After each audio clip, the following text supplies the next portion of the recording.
Hello, hello. As long as you hear me, that means we're going out, right? Yeah. What am I doing? About reading.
They call it the big time. Got your name in lights. Now you're gonna shine. Got them in your sights.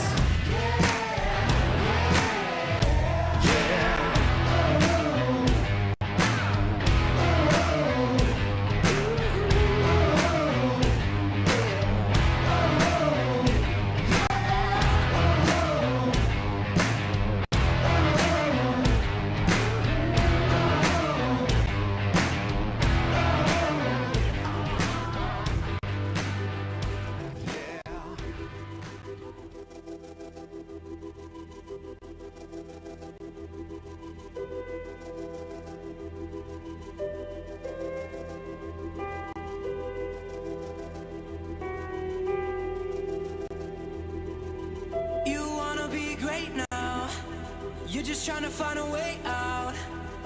I don't want to tell you how to live, but I just don't want you to miss. And I don't mean to scare you. I want you to live and I dare you to give this life all you have. Yeah, all you have.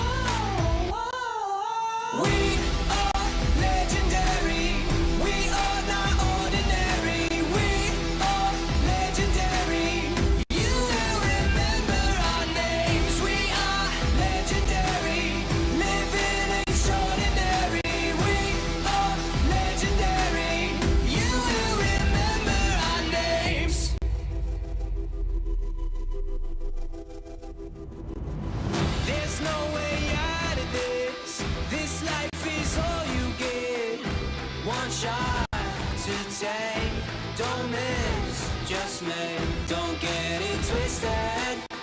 We're on a mission to live life legendary. Yeah, we are legendary. We are legendary.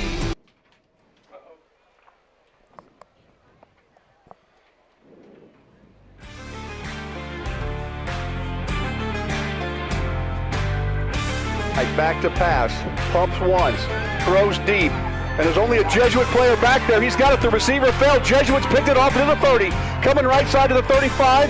That's Beret, and he is out of bounds inside the 50-yard line into Pierce territory. Safety kind of creeping over to the left side, hand off Parker, and he's going to go into the end zone for the score. Touchdown, Jesuit. What an impressive drive, Chris. We'll get the totals ball. Back to pass, Roseberry. Rolling right, trying to go down the right sideline. It's picked off! I think he got his foot in. Let's see what the official says. Yes! Marcus Boers, number 9, of Cole Morgan, number 25, Justin Rodriguez, 88. And we've seen the other ones. So Cruz makes that tackle. Third down and about 6. Back to pass. Good protection. Fires. Almost picked. Back to pass, Perry. Trying to set up that screen again. He throws it back. Ball caught by Kirby. Goes left side, down the right, left sideline, 10-5, touchdown! Kane Kirby! See what happens. Into the end zone looking for Kirby again. He's got it! Rangers have talked it over, and they're going to bring out Cooper Magoo for the 36-yard field goal try from the left hash. This would be his long for the year.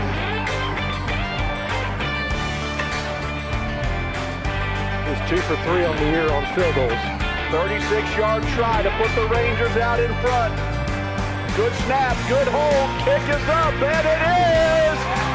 Right down Inwood Road, it's good! Last week, the Rangers won a battle against J.J. Pierce. Tonight, they take on Lake Highlands. This is Ranger Football Night on Tradio.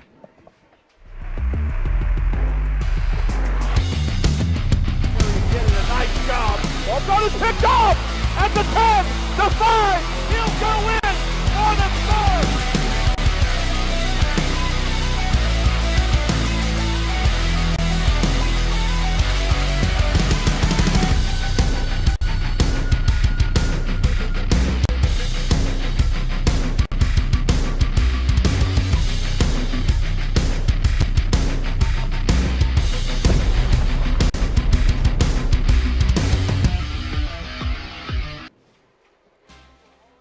Ranger Football Night is proudly presented by the following sponsors: Right Legal PLLC Attorneys and Counselors, Complete Land Sculpture, Vanguard GMC Ford Kia and Volkswagen, Veritex Community Bank, Rockmore Roofing Systems, Barrel and Bones, Craft Bar and Smokehouse, Mosley Dental Group, and UT Southwestern Simmons Cancer Center.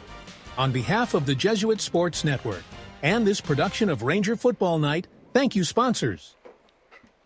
Hey, Ranger fans. Welcome to the Ranger Football Night pregame show, sponsored by Barrel and Bones. Now, here are your hosts for tonight's big game: Tom Walsh, Babe Laufenberg, and Chris Martinez. And good evening, everyone. Tom Walsh, Babe Laufenberg, Kevin Fitzsimmons, Chris Martinez. We are calling the action for you tonight. This is a big one. Jesuit hosting the Lake Highlands Wildcats in a long-time district rivalry. Lake Highlands picked by most of the prognosticators to win this district, and so Jesuit will see how they stack up against the team that is supposed to be the best in the district. Let me bring in Kevin Fitzsimmons. Kevin, great to be with you. We missed having you here last week. I know you were out of town, but it's great to be with you and Babe tonight. And Jesuit's going to have their hands full with the Lake Highlands Wildcats. That's right, Tom. Thanks. Great to see you. Great to be with you again here in Ranger Stadium. It's a beautiful night. And as you mentioned, the Lake Highlands Wildcats, the Jesuit Rangers, 2 of the 3 undefeated teams here in the district clashing tonight. It's senior night here for the Rangers, 24 seniors and their families getting recognized out on the field. I think it's shaping up to be a great evening. It certainly is. But before we turn our attention fully to tonight, let's be reminded of what happened last week right here on these fields. Jesuit pulled out a 17-14 victory, a 36-yard field goal by Magoo. The Cooper Magoo was the difference, but look at these stats, Kevin. 19 first downs for the Rangers.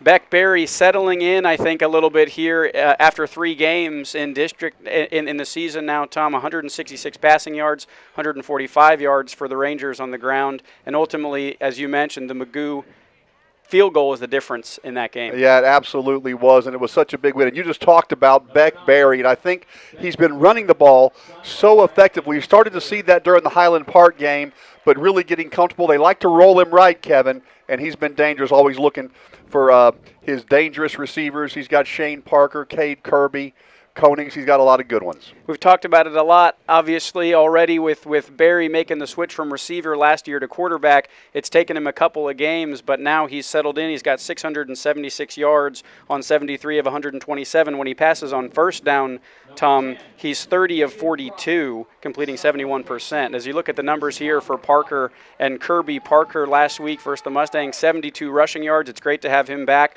from an early injury in the season, 1 for a touchdown. And then Cade Kirby, 71 receiving yards, 1 for a touchdown as well. I think we'll continue to look to these seniors to be star players for us for the rest of the season. Yeah, and both of those probably the two most electric playmakers on the offensive side of the ball. Harlan Buechler, who is the fastest Jesuit Ranger, still out with injury. They hope that he can still make his debut here this season. You know, he is one of the district champion in several of the track and field events. He's a speedster, but Kirby has been outstanding. Shane Parker has been great, and it's been really good to have them both. Remember when Jesuit lost to Highland Park the last time Babe Laufenberg joined us, they did not have Shane Parker, and so he's been a welcome addition. Absolutely, and as we've mentioned, this offense starting to get into rhythm a little bit. They look to stop a tough Lake Highlands team this week, but Jesuit, I think, starting to come into their own a little bit, Tom, after a couple of games in district. We had that break, 0-3 at the beginning of the season in the non-district schedule, and now this is really where you start to make your money as we look towards the playoffs here in just a few weeks. So we'll put the bow on last week, and now we look ahead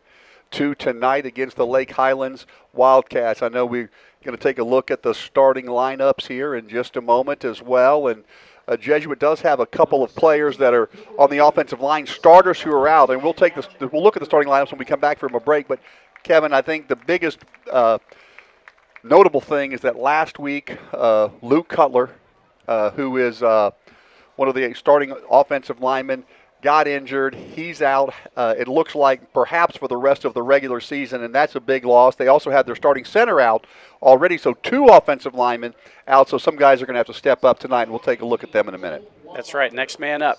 All right, so let's take our first commercial timeout. When we come back, we'll have our coaches interview with Brandon Hickman, and then we'll welcome to our broadcast the great Babe Laufenberg. So don't go away, stay with us. When we come back, you'll hear from Brandon Hickman. You're listening to Jesuit Ranger Football on the Ranger Sports Network. Lake Highlands versus your Jesuit Rangers. We'll be back in a moment. Hey, Mom and Dad, I'm calling because I wanted to tell you about this all-boys Catholic school here in Dallas. They have so many different classes, even AP and dual credit ones, and over 100 clubs and sports I can participate in. There's also a huge focus on faith and service, which I'm really interested in. Gosh, there's so much more. They have an open house on November 16th to learn about it. We go check it out. I really want to. Oh yeah, I'm so excited I almost forgot. The school's name is Jesuit Dallas. Love you. Bye.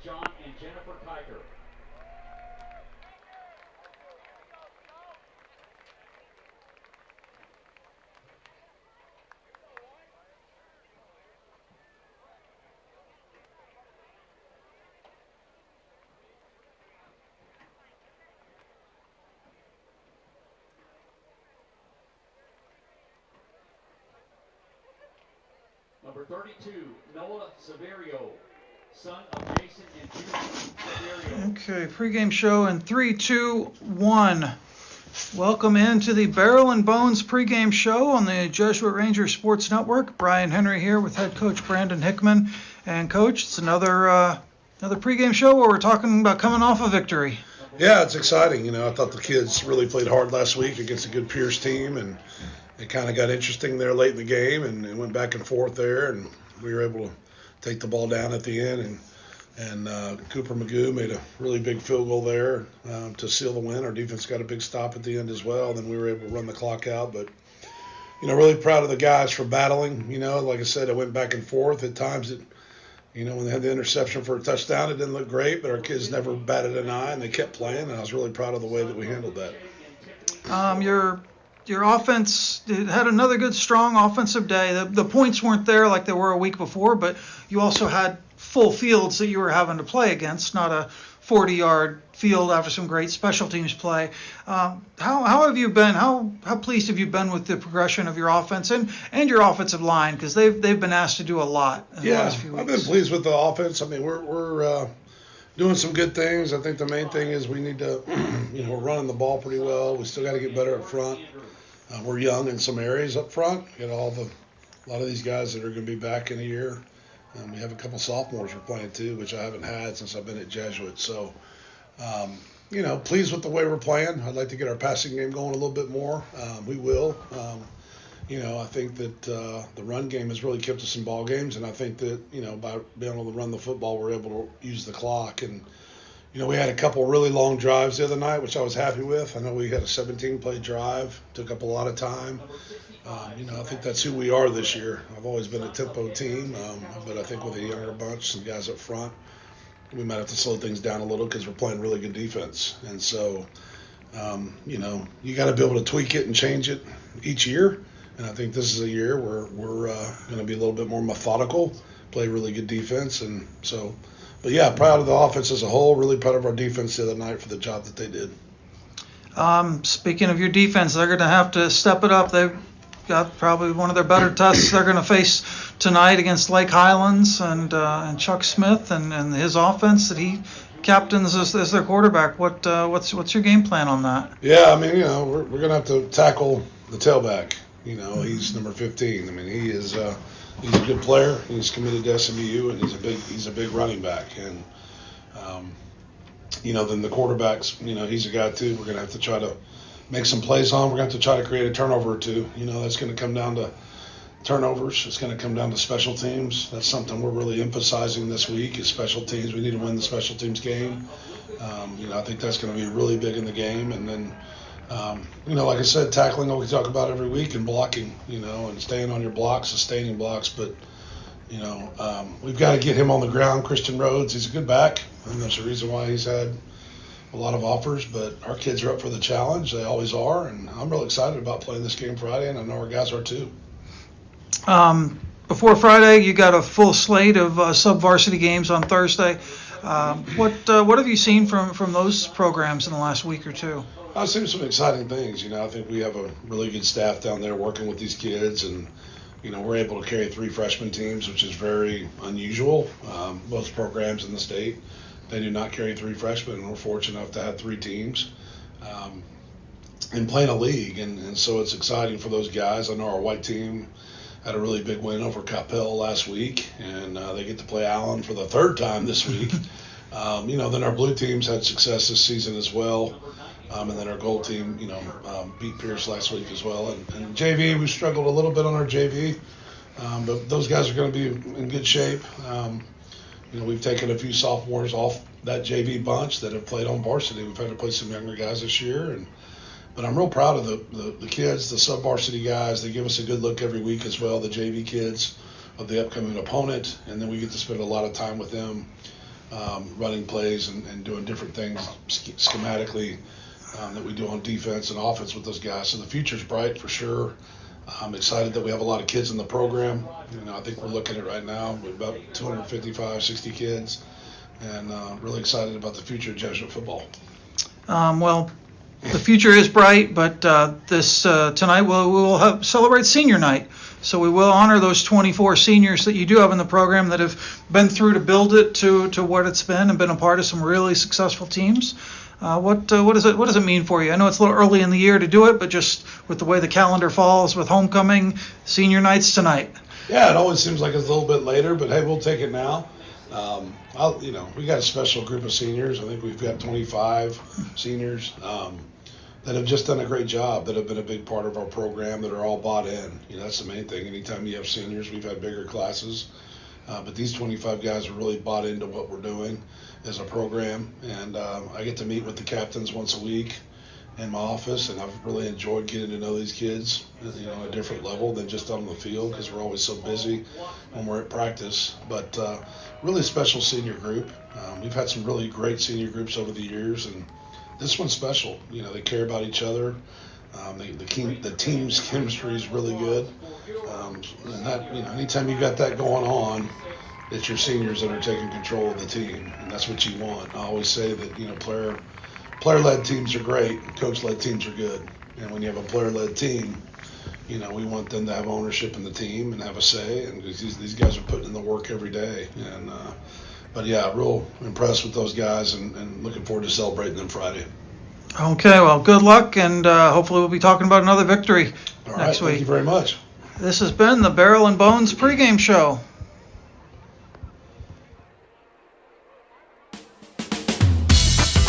With all of the classes, clubs, and activities here, the possibilities are endless. I honestly don't know of anywhere else where I could be an innovator, an athlete, and a leader while pursuing rigorous academics and forming lifelong friendships. There's truly something for everyone.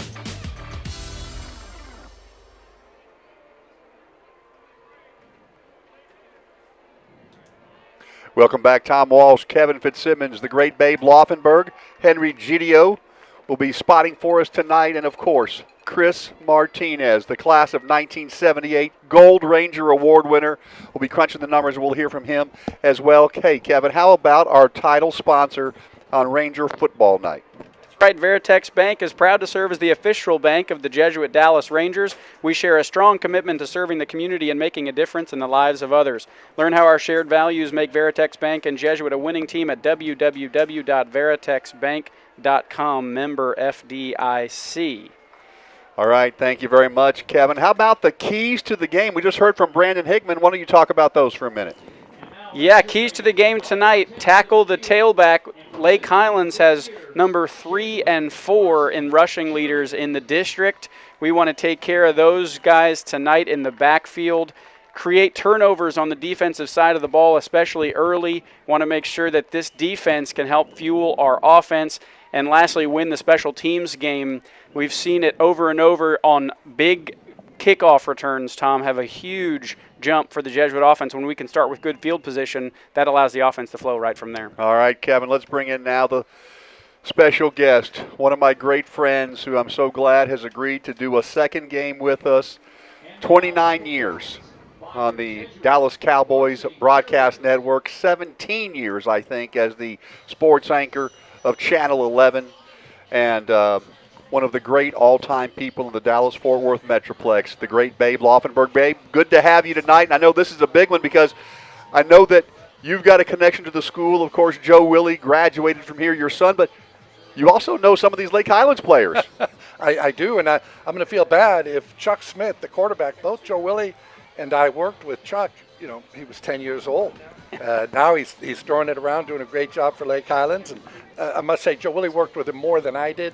I kind of was in a supervisory role, but Joe Willie worked with him every day. And good kid, great family.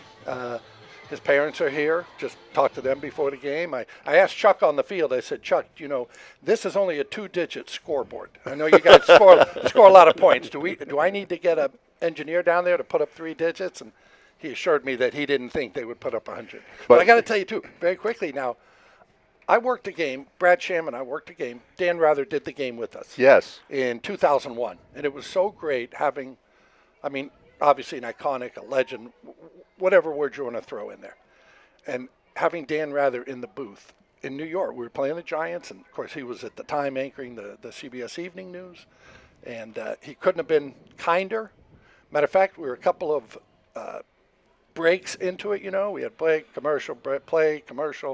And he said, Babe, now, am I talking too much? Wow. And I said, Mr. Rather, I appreciate you saying that, but you're Dan Rather. You talk all you want. But with Kevin in the booth, I feel the same way as when I sat next to Dan Rather, sitting next to the great Kevin Fitzpatrick. Thanks so much, Babe. Well, I was going to tell Tom it's a pleasure to be with Tom. It's an honor to be on the call with Babe, I think, tonight. Well, I'll tell you, you know, Kevin Fitzsimmons was the Bishop Lynch Award winner here at Jesuit Dallas, and I know for the Jesuit community, they know that is the #1, the highest honor that you can get in the Jesuit senior class. The Bishop Lynch Award winner gets to speak at graduation. I was there to watch Kevin. And what's really interesting, Babe, that when you and I are not here, Chris Ackles is here. He is, of course, the voice of Notre Dame football games. This, I think, is his third year in that role, and it's perfect for me because he's got to go to the Notre Dame games for about half the year. So that's why I've been able to be here. But Chris Ackles, also a Bishop Lynch Award winner. So when you think about it, to think that there's one student in each senior class that gets that award, and we have them here together half of the Friday nights during the football season, pretty remarkable. Can I ask you something? Yes, sir. Is this intentional that you're making me feel like a loser? Because I did not get any awards in high school, okay? Well, I will say this, Mr. Bambino, Babe Laufenberg, you got letters from Bobby Knight to come play basketball at Indiana. You got recruited by every, Dan Devine recruited you for Notre Dame, and you chose Bill Walsh at Stanford. So I think you got a few awards, my friend. But but Kevin and Chris Ackles, Kevin Fitzsimmons, Chris Ackles, 2 Bishop Lynch Award winners, and that's pretty amazing. And Ursuline, by the way, Ursuline Academy, that's the all-girls Catholic school, the sister school for Jesuit, where my daughters graduated, who you know very well, Babe. Well, Kevin's mother, Pam Fitzsimmons, got the #1 award for the senior class, called the Seda Sapientiae Award, and she got that back in 1976. So wow, you got royalty from both Jesuit and Ursuline in the Fitzsimmons family. All right, let's real quick, Babe. Let's take a look at the starting lineups. Kevin? Looking here at the offensive line, thanks, Tom. As you mentioned, 2 starting offensive linemen out for the Rangers. We'll look to see how Jackson Wagasback and Barnaby Cox filter in as backups tonight for the Rangers. As we move into the skill positions for the offense. Well, we had a little bit of a technical difficulty there with Kevin. We'll see if we can get him back in a minute. I'll take it over, Babe. Babe, you know a couple of these guys. You saw Cade Kirby, and I know you're looking forward to seeing Shane Parker tonight. Yeah, very impressed with Cade Kirby. Of course, I did the Highland Park. It's funny. If it has Highland in it, I'm doing the game. You're doing the game. I did Highland Park. I'm doing Lake Highlands. But he was outstanding in that game. Shane Parker was injured, so this is my first look at him in person. Of course, I watch you guys on the YouTube channel. But so excited to see Shane Parker running the ball tonight. Yeah, and we saw Corson Lindley have some big flashes starting in that Highland Park game. He's becoming a bigger part of the offense. And last week, Caden Profit as well. And we'll also take a look at the Rangers' offensive backfield. Beck Berry, Ty DeBow, and Lucas Meyer. And Beck Berry, of course, you saw him in the Highland Park game. He really got comfortable rolling right. They seemed to like to roll him right, and he was able to pick out his receivers with a little bit of a moving pocket. Yep, and looking forward to watching him again. And I must make mention as well, Tom, I know this is a Jesuit broadcast, but Christy Scales, our sideline reporter for the Dallas Cowboy Radio Network, she's a Lake Highlands high school grad. So she'll be watching. Well, I hope that she's lit. Tell her I know I follow her on Twitter. She is Christy Sidelines, I think. Yes. On now. And I think we've got you back, Kevin. Okay, great. Good to be back. A little bit of a short in the microphone, but we'll go with there at the Rangers defensive front. We got senior captain Tanner Krug, number 3, honored tonight. Parker Sherman at nose guard and Cole Johnson at defensive end. Those guys have been menaces so far the last few weeks, Tom. And Parker Sherman with a new profile picture, wearing the tuxedo tonight. How about those linebackers? We saw them there briefly. There he is, Parker again. Look at him there. He's looking good. And how about the look at the linebackers, Kevin? Here's the linebacker core for the Rangers. Cole Wambacher, leader in tackles for the Rangers so far. We know what Gabriel James can do in all-district linebacker as a junior last year. Joe Norman, last time I was here in Ranger Stadium, had a pick 6 early for the Rangers against Jesuit New Orleans. So all these guys can make plays on the defensive side of the ball as well. Yeah, we call McGoldrick's name a lot, it seems like, every single game. So those 4 linebackers are very good. And now the defensive backfield, of course. Rounding out the defensive back core, you got starting corners, Andres Van and Jack Beret, have both done a great job in coverage. You'll see Andres Van in some return game as well, especially on the punt returns. Tom, Ben Phillips, and then Kay Weissmuller back as our safeties this evening. Yeah, and if I may interject one thing here, they better play a little deeper. Lake Highlands, I've seen them a couple times. They've got some real speed on the outside, so yeah, and they'll run right by you. And, Babe, tell us about, I know you've got the relationship with the Lake Highlands quarterback, Chuck Smith. You talked about that a minute ago. Your son, Joe Willie, who was a quarterback here at Jesuit, has mentored him, helped coach him, and I know you've been involved as well. But, I mean, tell us about some of the – I mean, obviously this kid's got a strong arm, but tell us what you see when you look at his game and evaluate it. You know, he does. He's a competitor. He's all about football. I mean, he just loves it. And I think anymore, honestly, you have to. When I was in high school, you know, we kind of went to practice, and we didn't have an off-season program. You know what my off-season program was? What was it? Baseball. Baseball. I played baseball, and now obviously the heat here in Texas, and you got to love it. And there's a lot of work involved, but he loves it, and it's interesting. He wears the number 4, and I said, "Is that for Brett Favre?" And he says, "Yes, but he's got a whole family of Ole Miss people, and he wanted 8, but when he transferred into Lake Highlands, number 8 was already taken." So I said, "I'm friends with Archie Manning. I'm going to text him and let him know that you actually wanted Archie's number and not Brett Favre's." I like it. That's right.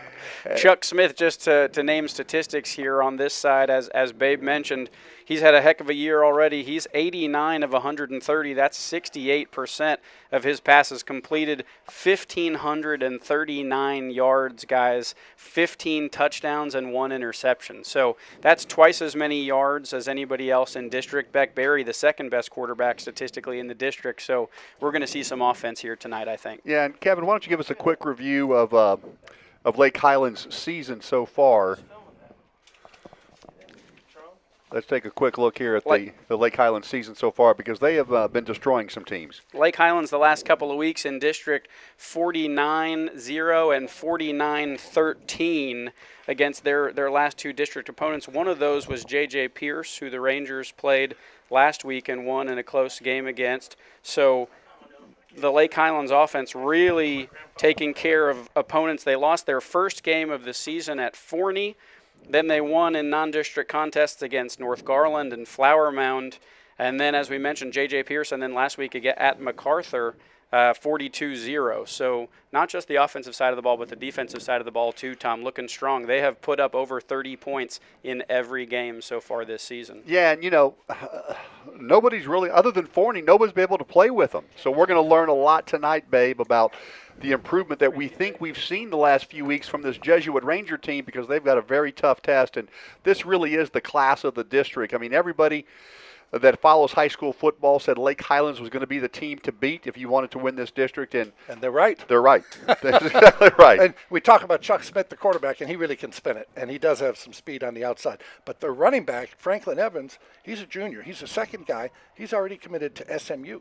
He's a junior back. So my alma mater. They can, and look at my man behind us here. He's all. Oh yeah, Henry Genie is all fired up. He comes from a big Mustang family. Yeah, I see that.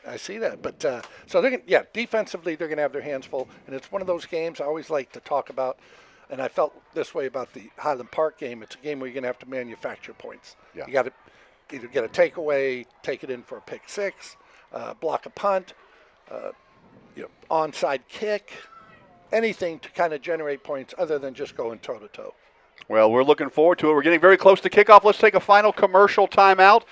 And when we come back on Ranger Football Night here on the Ranger Sports Network and, of course, at Tradio, you'll have the national anthem, we'll have the pregame prayer, and we'll kick it off. We'll be back in a moment. Oh, okay.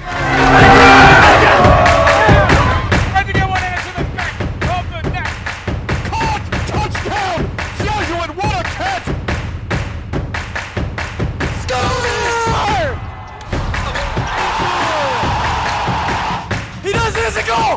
Goal!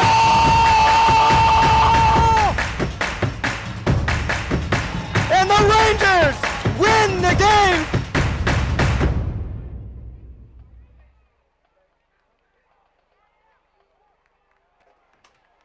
Welcome back, Tom Walsh, Babe Laufenberg, Kevin Fitzsimmons. Kevin, let's talk about some of our sponsors here. It's been a great pregame show. Want to give a quick shout out to Barrel and Bones Craft Bar and Smokehouse.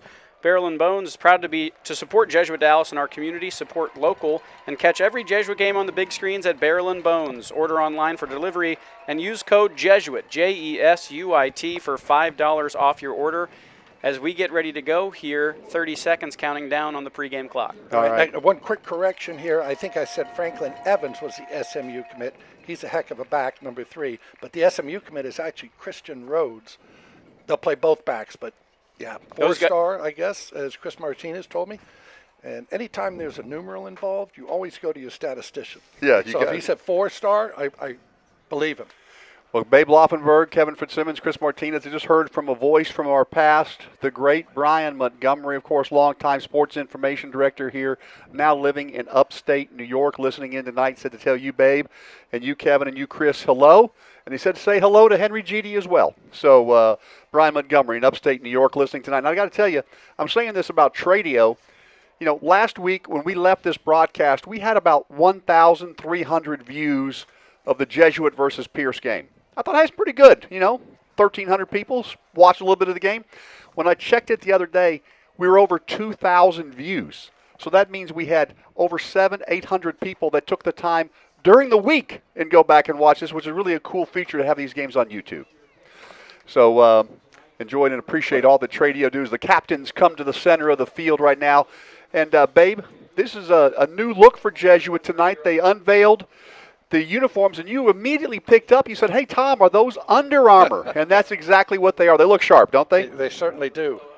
And these are the uniforms that are kind of a throwback, Kevin, to what Jesuit, when your dad and I started doing these games in 1998 together on the radio, this is what Jesuit looked like. That's right. We talked about it, Tom, before the game. These guys look just like the Jesuit Rangers of old. They've got kind of that pale gold helmet and the pants to match the big white numbers on the blue jerseys. Those look just like the Jesuit Ranger uniforms from when I was a kid growing up. And I'll be honest, I hate watching Oregon games because I never know. It takes me a while to figure, that's Oregon. Because they change their uniforms all the every time. Week.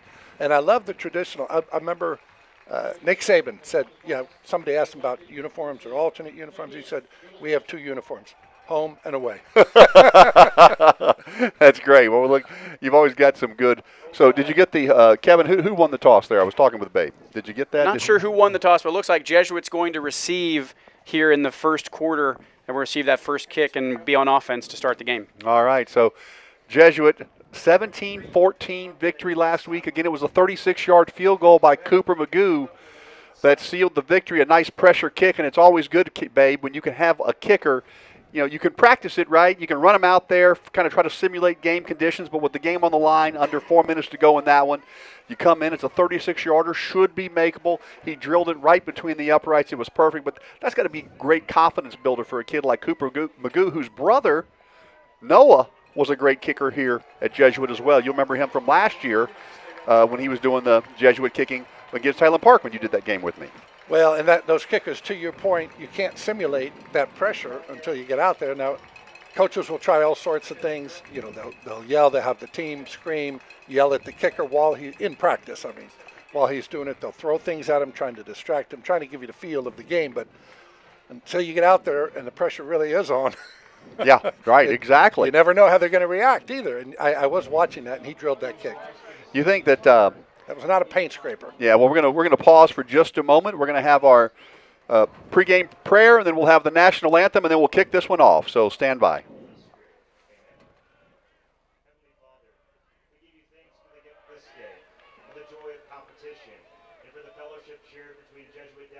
Lake Highlands.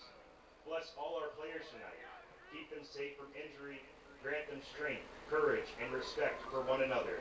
May their efforts on this field bring glory to you, the giver of all good gifts. We ask your blessing upon our coaches, our officials, and all those who made this game possible, and upon our families and fans who support these young men with such generosity and spirit. And on this senior night, we especially thank you for our senior athletes, for their leadership, dedication, and the example they have set. Continue to guide them as they finish their studies and take their next steps beyond Jesuit. We ask all of this through Christ our Lord. Amen. In the name of the Father, and of the Son, and of the Holy Spirit. Amen. And now, remain standing and please remove your hats to honor America with the playing of our national anthem, performed by the Jesuit Ursuline Ranger Band.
the national anthem. We're ready to get this one going here on senior night. Jesuit comes in 2-0 in district play. Lake Highlands also comes in 2-0 in district play. And the winner tonight will separate themselves just a little bit from the rest of the pack. But this would be a statement tonight if the Jesuit Rangers could win. It's, you know, I always talk about October, Kevin, Babe. It's my favorite month of the year. You've got the baseball playoffs. You've got high school football, college football, pro football, and the swing of things. But the best part about living in North Texas is it starts to get cool. Right now it's 81 degrees, but it's going to get into the 70s during this game. This morning when I went out walking around 6:30 in the morning, it was 66 degrees. A little bit of wind, 4 miles out of the east. Guess the gusts could get up as much as 9 miles per hour. The humidity is 50%. And I think it's a perfect night for football. And you were walking this morning at 6:30? Yes, sir. That's so fun. I was walking at 6:30. You were? Yeah, but I walked from my bed to the men's room in my house, and then I went back to bed until about 8:30. Well, does that count as exercise? So tell us, it does count. It does count. So, so tell us, Babe. I mean, tell us real quick before we get going. Tell us about the Cowboys. You're gonna. What time are you leaving tomorrow to head up to Carolina? Let's see. Our charter leaves at 1:30, and yeah. Hey, if you watched the game last night, I know there was so much sports going on. You know, yes. You couldn't keep track of it all, but I did watch Giants and Eagles, and the Giants just destroyed it. Yeah. So the notion that any NFL team, I mean, any given Sunday thing, any NFL team is some prohibitive favorite. Just it doesn't happen anymore. Well, what's crazy is that this Cam Scattaboo, I mean, I love him. I love this kid. I was so wishing the Cowboys were going to draft him during, and I was feeling that way during the draft. But he seems I had talked to some people before the draft, and I said, I don't care who you draft, but I want you to come out of it with Cam Scattaboo by the end of it. We're ready to go. It's going to be a short kick. It's returnable. Taking it at the 14-yard line to the 20. Good hold to the 30. Has some blockers out in front, out near the 39-yard line. A good return to about the 30. Let's see where they mark him down. And the Rangers will be in business as the tackle was made by number 5. Excuse me. Well, I'll get that. That's all right. I'm going to ask you both though. Would you rather be the team playing defense first or getting the ball first? Well, I think here when you're playing against Lake Highlands, you really want to get something going, and you know, because they're so explosive offensively. I think you want to see if you can establish something. Yeah. I've always wanted the ball first. Yeah, me as well. So 1st and 10. There's the snap, a little bit of a high snap, handoff. Parker tries a stiff arm, trying to get around the corner, but he is going to be taken down for very little gain. Jeremiah Jones will make the tackle. Heck of a job by Jones there to just track Parker down there. I mean, they're in like hand-to-hand combat the whole time. He's trying to give him the Derrick Henry stiff arm. Yeah. But he was having none of it. They must have gone 10 yards downfield, hand in hand. Yeah, that was. Finally got him to the ground. You can see that defensive front is going to be in trouble tonight. So the Rangers offensive line, missing 2 starters, is going to have to step up and give some room for Shane Parker. Back to pass, Barry. He'll scramble, he's got some running room. 40, 45, and taken down about the 46-yard line. But a nice scramble there as Jeremiah Jones makes his 2nd straight tackle, Kevin. But it's good to see Beck Barry with the scramble. Had his eyes downfield early, Tom. Picked the ball up right away. A good run. It's 3rd and short now for the Rangers. And they go tempo. No one does it better, in my opinion, in the Dallas-Fort Worth Metroplex than these guys. They get set quick. 3rd down, 4. Play action. Barry is going to be tipped, and it's almost...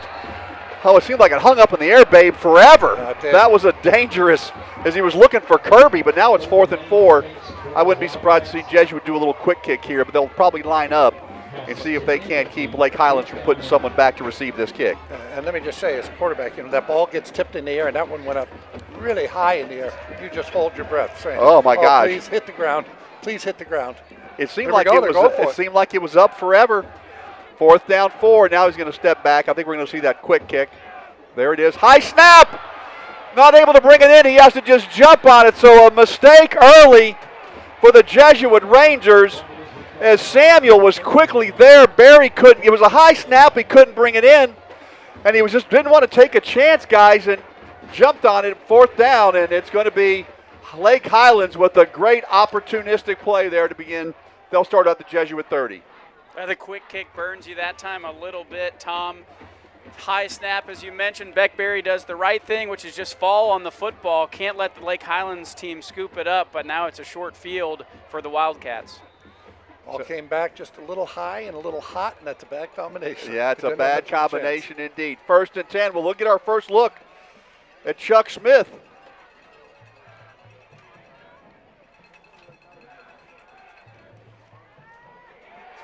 Good play by the Jesuit defense. They swarm.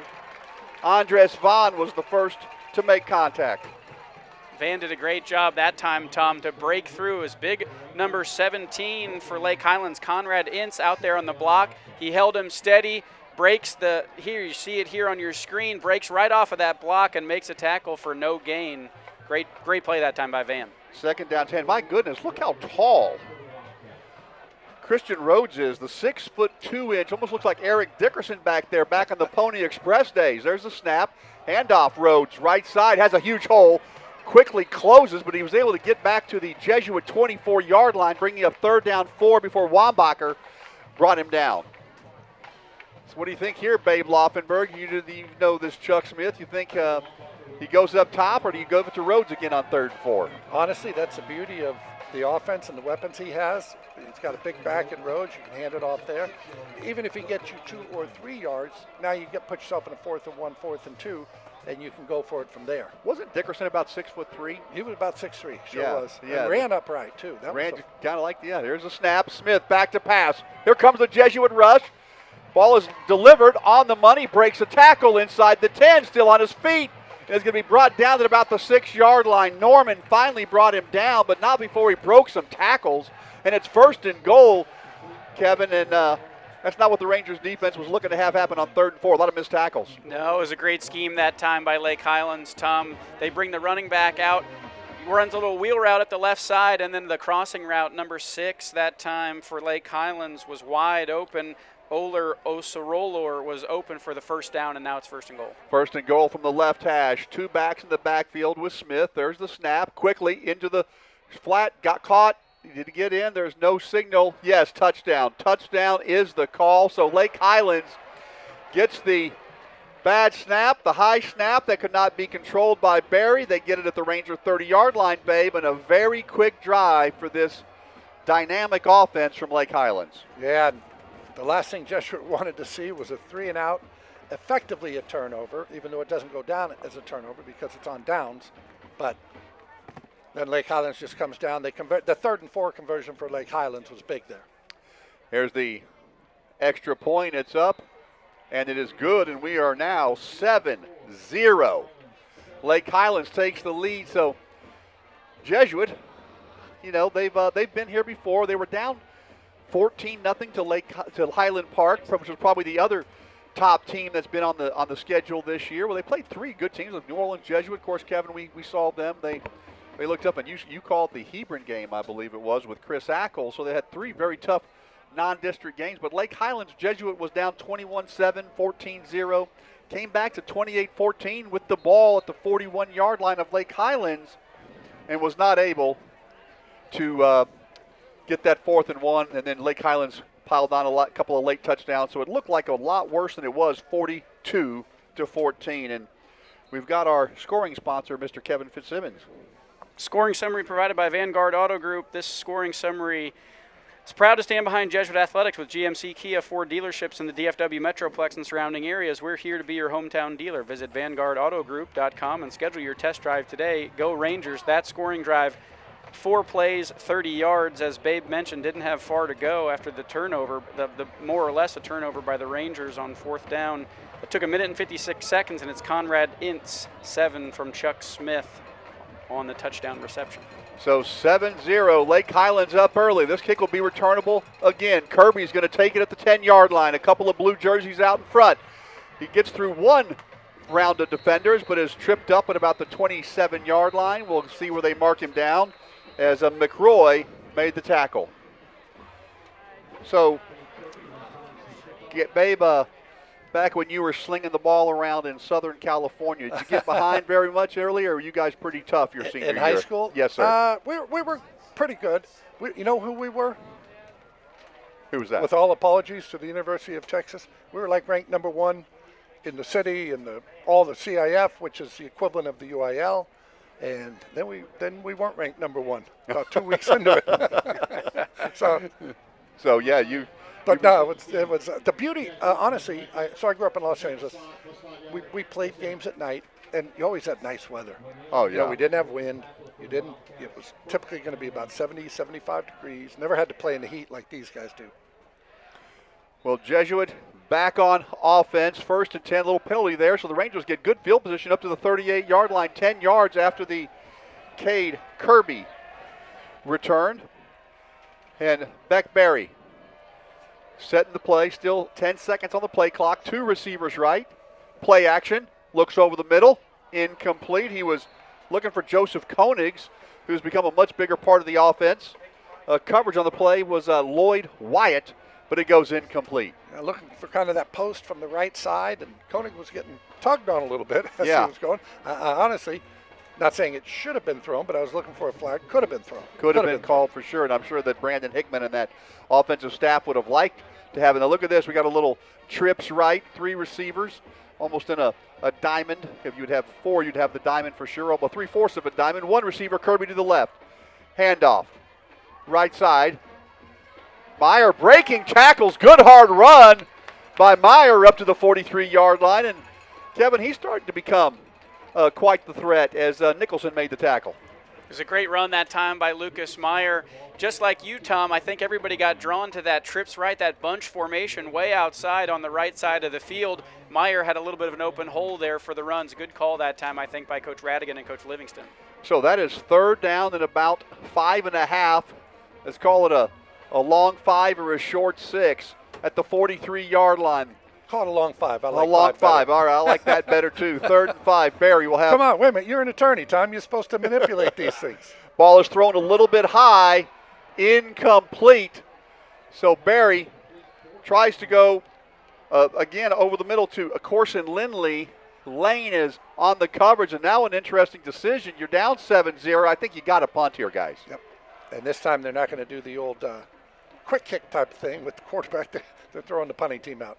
Coach Hickman said, yeah, I saw enough of the other one. Cooper Magoo, the 5'9", 155-pound senior who went to Lake Highlands Junior High before he came over here to Jesuit, so probably knows a lot of these young men. How about that? How about that indeed? So 1 man back, standing at about his own 20-yard line, and there's a timeout called by Brandon Hickman. He didn't like something that he saw. Looked like the play clock was winding down that time, Tom, and the snap wasn't going to get off. Rather than take the penalty, coach calls a timeout, and the Rangers call their first of the half. Right, so you mentioned Lake Highlands there again. And Christy Scales, as I mentioned, our sideline reporter for Dallas Cowboys Radio Network, does such a great job. She does an amazing job. She was the point guard for the Lady Cats. She wanted me to point out. Nice. She was the point guard for the Lady Cats. Class of 83, and I think that's a typo because I know it was more like 2003. It's got to be, the fingers don't always hit the correct digit. I got to tell you, I listen to you every week, babe. You and Brad Sham, you're both probably the most legendary duo in the NFL. You've been together so long. You got such great chemistry. But Christy, very much a part of y'all's broadcast team, and she's got the scoop on injuries faster than anybody else. The best. You got to get it. You've got to be listening to Christy Scales because if you want to know if a player coming back, she'll have it quick. So 4th down and 5. Bad snap. Magoo's got to pick it up and see if he can get rid of it. He drops it. And it has been disaster on 4th down for Jesuit tonight. Absolute disaster. So the ball will be picked up by Lake Highlands at the 11-yard line. That snap, Magoo, that was kind of rolled back there, guys, and that was going to be a tough one. He gave it his best effort, but that was tough. Now, remember, the starting center is out for injury, so we've got 2 on the offensive line, and so you may have a little bit of inexperience there. But God goodness, they started the first drive at the Ranger 30, Kevin, and they'll start this one at the Ranger 11. And Babe mentioned you thought they were going to bring the punt team on because it was going to be a sure thing, and not that time. Well, I mentioned Jesuit. It's a game where you need to manufacture points, and unfortunately they're manufacturing them for Lake Highlands right now. That's right. And Chuck Smith here, you can see him. He's kind of licking his chops right here. A little pop play to the right side. Jesuit does a good job springing it out, and that was looked like Jeremiah Love from Notre Dame hurdling the would-be tackler, Joe Norman, finally brings him down. But did you see that? Wow, that was impressive. Jeremiah Love does wear number 5, does he not? I think he wears number 4. Yes, but you saw that hurdle there, babe. I mean, someone came in low and that was so impressive. athletic. Yeah, very impressive. But he picked up 5. It'll be second down 5. They can get a first down right inside the Jesuit 1, babe. Take a look at this one right here on the replay. Yeah, you know, and as a quarterback, Tom, you always like this because it pads your stats. It technically goes down as a forward pass. It's a pass. So there's your completion. You want to find an easier completion, will you? Yeah, Chuck Smith into the end zone, and it's caught. Touchdown. Good coverage back there, but the receiver just made the play. And it's 13-0, Lake Highlands. And Beret had good coverage, but the receiver, the ball couldn't have been placed more perfectly by Smith there, babe. And my goodness, it's 14-0, so they've only had to go 41 yards on their 2 drives from the 30 and from the 11 at Jesuit. And this is not the way that the Rangers had kind of schemed this one up. There's going to be a lot of pressure on the Rangers offense to try to get something going the next time they're out there. And it goes through the uprights again, 14-0. My goodness, but you can see the touch by Chuck Smith. Is he being recruited some places, babe? He has schools looking at him, and, you know, this is just his senior year is his first year really playing varsity football. And as you know, back in the day, they recruited you when you were a senior. Right. Now, third graders are getting offers, so you're kind of late to the party. But I will guarantee you somebody's going to look at his tape and say, I think he can play for us. Yeah, and do you have the measurables on him? Is he tall? Is he? I didn't see. Let's see if I can get him. I think Chuck goes about 6 foot, 6'1". 6'1". Of course, I remember I said to Parcells one time, I sent him somebody, and I said, hey, could you take a look at this kid? And he said, well, give me the height and weight, and be damn honest. Because everybody, you know, if you're 6'2" and you're 220, you tell people I'm 6'3" and I'm 240. Yeah, well, I played high school basketball, babe. You and I are the same height. I'm 6'4". You're 6'4". You were 6'7". Then, I was right? 6'5" in the program. I was 212, but I was 225 in the program, right? And then my dad used to want to say, can they say that it's all muscle? I said, no, Dad, they don't write that in the program. Oh, that'd be great. Yeah, they don't write that. Little bio on you. There you go. So 6:49 to go. First quarter of play. Tom Walsh, Kevin Fitzsimmons, Babe Laufenberg. It's 14-0 Lake Highlands. There's the kick. Deepest kick so far. Lindley will take it out to the 5, goes center of the field to the 10. He's got some speed to the 15, out beyond the 20 to about the 23-yard line, and that is where the Rangers will take over. And how about that scoring summary, Kevin, as Hollowell made that tackle for Lake Highlands on special teams? Yeah, quick recap as we have a player down on the field. Just 2 plays, 47 seconds, 11 yards that time. It was Mason Spangler on the 6-yard pass from Smith. So we're, just 6 minutes or so into this game, and Chuck Smith already has 2 touchdowns in this game. That's Spangler's second touchdown of the year for Lake Highlands. And if you're just joining us, we had a snap that came out with a lot of, heat, if you will, a lot of velocity that Barry was not. It was a little bit high, but Barry was not able to corral it, and he went back and fell on it at the 30-yard line. He was trying to do a quick kick. I just wonder, babe, if perhaps because that had so much velocity on it, perhaps the next one, which, did not, right? It was more rolled back there. I just wonder if perhaps that was kind of lurking in the mind of the snapper as like, hey, got to take a little bit off this, maybe took a little bit too much off of it. Yeah, you never know what gets into their heads, especially young men like this. And it was the same snapper. I think. Because it was a long snapper. Yeah, long snap. The first one was like that little short snap. Right. They were trying to make Lake Highlands feel like they were going to go for it. And that one went high. That's a tough job, right? The long snapper, I'll tell you what, there's no chance you would ever see me long snapping, because the first thing that's going to happen as soon as that ball leaves your hand is you're going to get drilled, right? Remember when Dale Hellestray was the long snapper for the Cowboys for about 12 years? So we used to do a post-game show, TV, outside the locker room after every game. They were always winning in those days. And they got like $2,000 worth of stuff. Dinner, boots, all this. He said, when am I going to be on the post-game show? And I said, Dale, you know the way this works. Snap one over the punter's head at a crucial moment, and we'll have you on. They will fake the reverse, going deep. Has a man wide open. It's Parker. He's got it to the 40, the 30, the 20. You're not going to catch Shane Parker in the open field. No flags. And the Rangers have struck back immediately, just what the doctor ordered, and it's 14-6. Wow, what a throw. What a great scheme there. You fake the handoff, fake the reverse, and Shane Parker was wide open going down the left sideline, and Barry put it on the money. Exciting look. Watch this replay here. You see, as Tom mentioned, we faked the handoff to Meyer, faked the reverse to Lindley. Nobody with Shane Parker up the left side of the field. It's a great throw by Beck Barry. Catches it, and there's 45 more yards to go. He outraces him, and here's the PAT now coming from Cooper Magoo. And we talked about the pressure was going to be on the Jesuit offense, and that is blocked by Magoo. So the special teams have had their issues tonight. The Rangers not able to convert, and it's 14-6. 14-6. And Kevin, we do have the official stats from Chris Martinez. Not sure we need this one, but go ahead. That's an easy one. One play, 77 yards. It took 20 seconds. Shane Parker's first touchdown catch of the year from Beck Barry. That scoring drive is brought to you by Vanguard Auto Group. Proud to stand behind Jesuit Athletics with GMC Kia Ford dealerships in the DFW Metroplex and surrounding areas. We're here to be your hometown dealer. Visit VanguardAutoGroup.com and schedule your test drive today.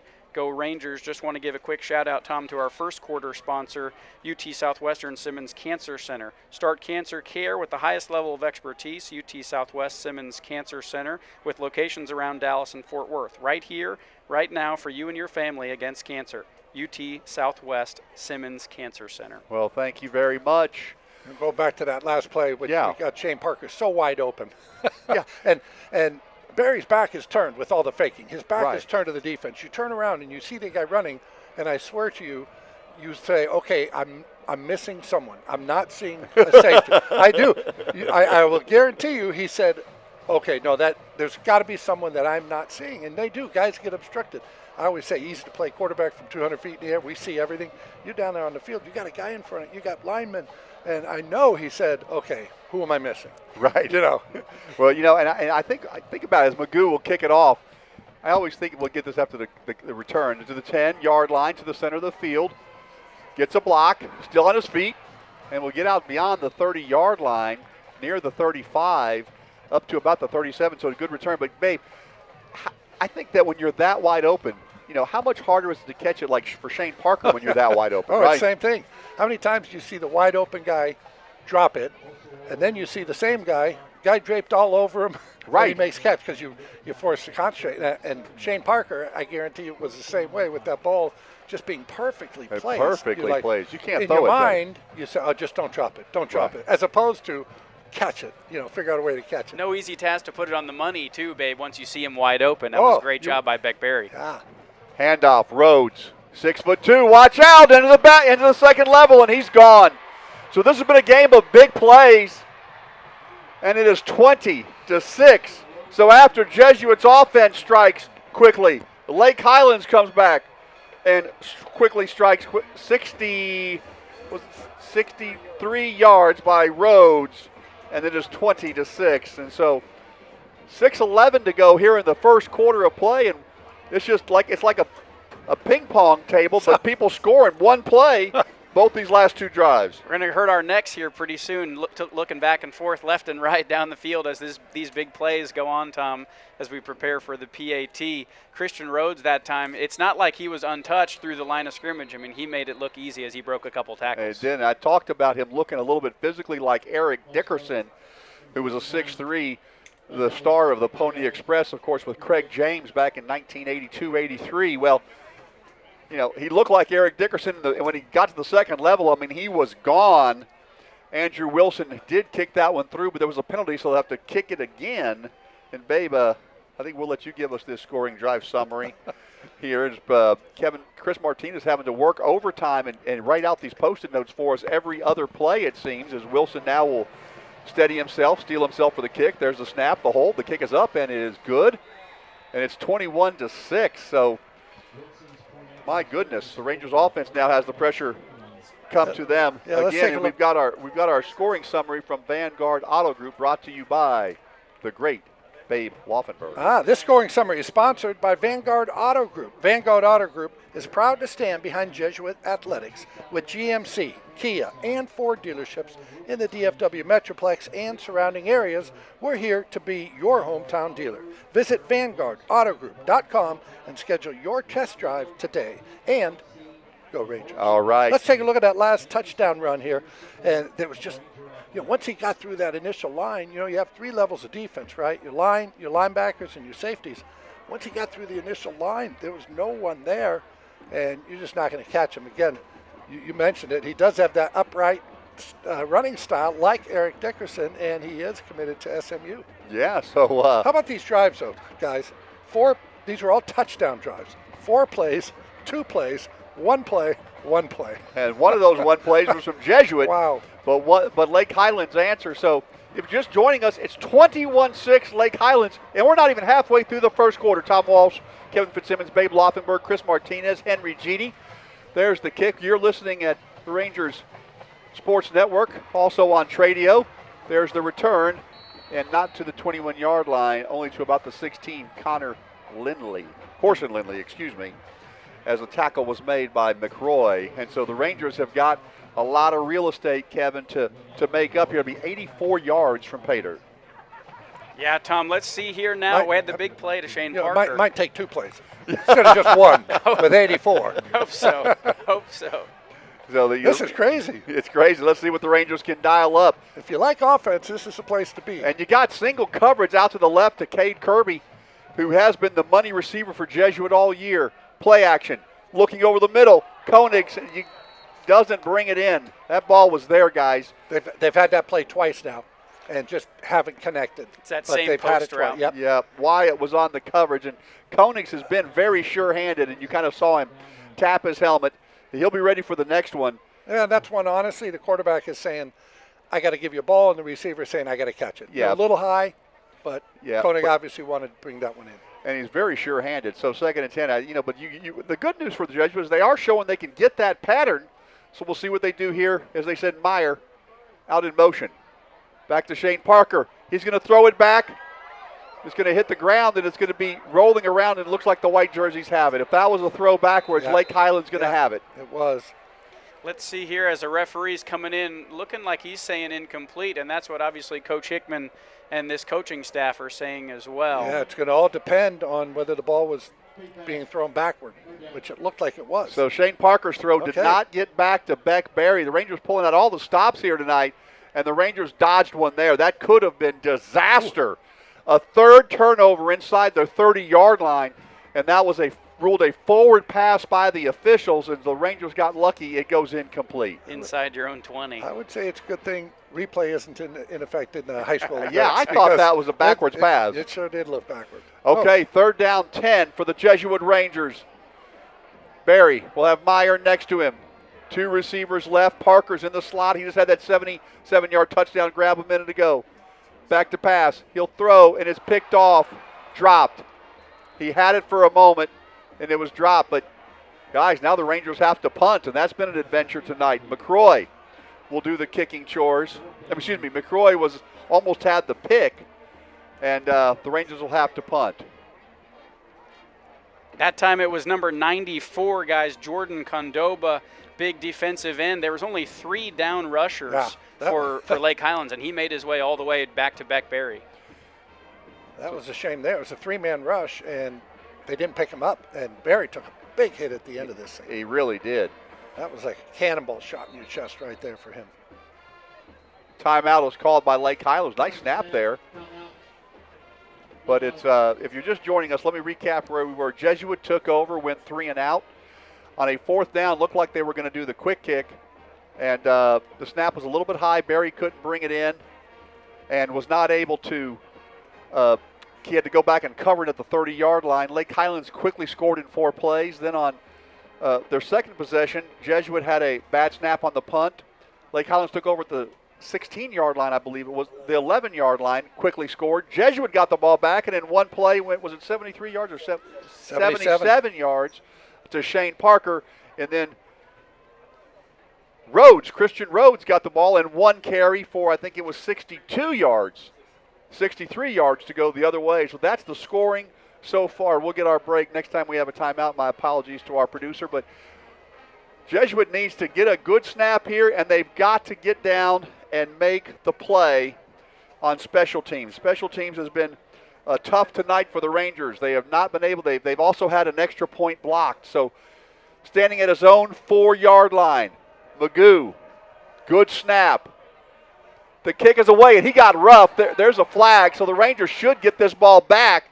Lake Highlands was going for the block, and that's going to be a personal foul, and Jesuit will retain possession. So they'll get a break there, Kevin. Boy, and really, excuse me, No, really go a ahead, heck of Brad. a punt there, 42 yards with no return.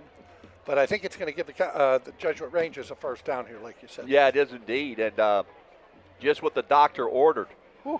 Magoo, tough kid. I mean, he walked right off the field. That was a big hit he took after kicking that ball a long way, and he looks to be doing just fine on the sidelines.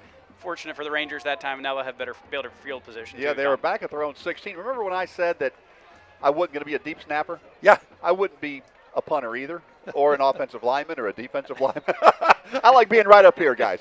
So first down 10. And I go about 6'4", north of 260 these days, 270. We won't give the exact weight.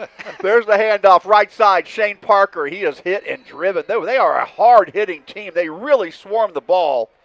Good tackle there by, looks like it was Therio that made the play. And it's going to be a second down and 9. And, Tom, you know how earlier we were talking about you kind of, when you're in high school, you always upped your height and weight a little bit. Yeah. And at what age do you start lowering? Yeah, I'm lowering right now. I know. But what is it, 30? About 30. About 30, About 30, yeah. I'm 32. I'd say that's about right, guys. You start to do just 30. about now. Second down 9. You reach the apex at about 18 of the lying, and then you start going. Of the weight. That's right. Second down 9. You wish you could have that high school less weight. Second and 9. Back to pass. Barry. He'll fire it. Ball caught by Lindley. Good tackle. And it's going to be third down at about 5. To about the 37-yard line. Lloyd Wyatt has been really active tonight. He almost had a pick and has been making a lot of tackles. Henry Gidi doing a great job tonight as my spotter. The Jesuit senior, or are we a junior this year? A Jesuit junior. I've known Henry most of his life. One of the fine young man from a fine family. And we're so glad to have him. He's going to be a sportscaster himself one day. Third down, we'll call it 5 at the 37-yard line. There's the snap. Barry. And the Rangers just not able to come up with the play when they need it. It was going to be a tough catch. McRoy was there on the coverage with Cade Kirby. And now the Rangers are going to have to punt again. That's a shame. Chris Martinez told us before the game, Tom, as we see the replay here, Barry, this ball just goes in and out of the hands of Kirby. It was going to be tight coverage, close on whether or not he was going to even get to the first down marker. But the Rangers have been 38% on third downs this year. That was something we knew was going to be crucial going into this game, as Babe said, continuing to manufacture points, have some of these longer drives, and we don't get it that time on third down. Yeah, Babe, you know that's stat, 38% on third down. You got to get that. There's a fake by Jesuit, and they will throw it. It's caught by Kirby! Still on his feet, gets a block. He's inside midfield to the 45-yard line before he's brought down by Barrett, and the Jesuit Rangers roll out the fake punt. Remember when I talked at the top of the broadcast about how the Rangers are going to have to manufacture points? That's how you manufacture points. Right? And I got to tell you guys, that play, well, maybe we'll see it again, but that play looked like the up back who had the ball was about to get drilled. And he really made a nice pass. No replay, it looks like, but we'll have to look at Chris Martinez maybe, but I believe that's defensive back number 16, Ben Phillips' first pass of the year, and it's a good one for a first down. And the Rangers are manufacturing right there. Good job. Beck Berry, first design run of the night. And he'll get about 3 or 4 up to about the 41-yard line. And, the thing about Beck Berry, he did have one scramble for a nice gain of about 7. That was the first designed call. Nicholson made that tackle.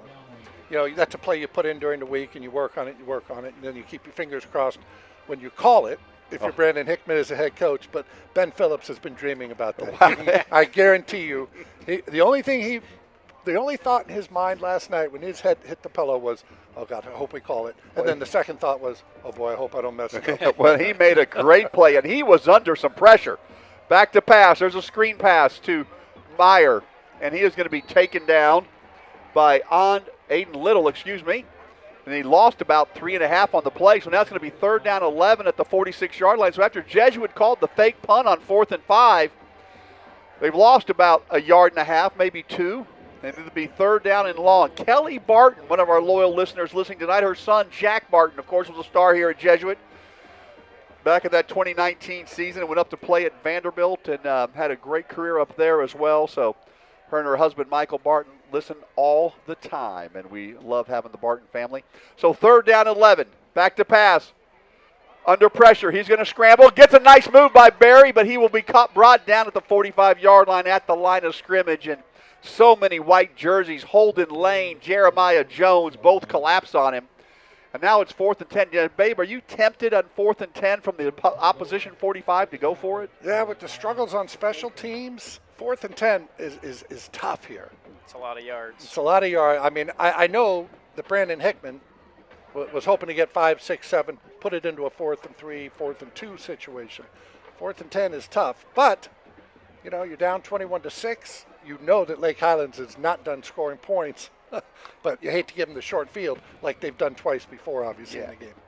Timeout's going to get called here by Jesuit with 1:33 to go. They're going to think about it a little. You want to take a timeout? We'll take a quick timeout. 21-6 is your score. We'll be back on the Ranger Sports Network and Tradio right after this.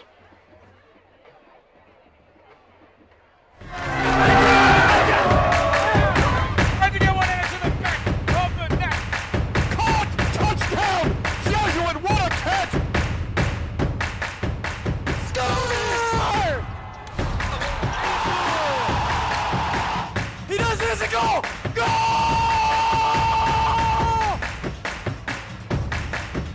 And the Rangers win the game!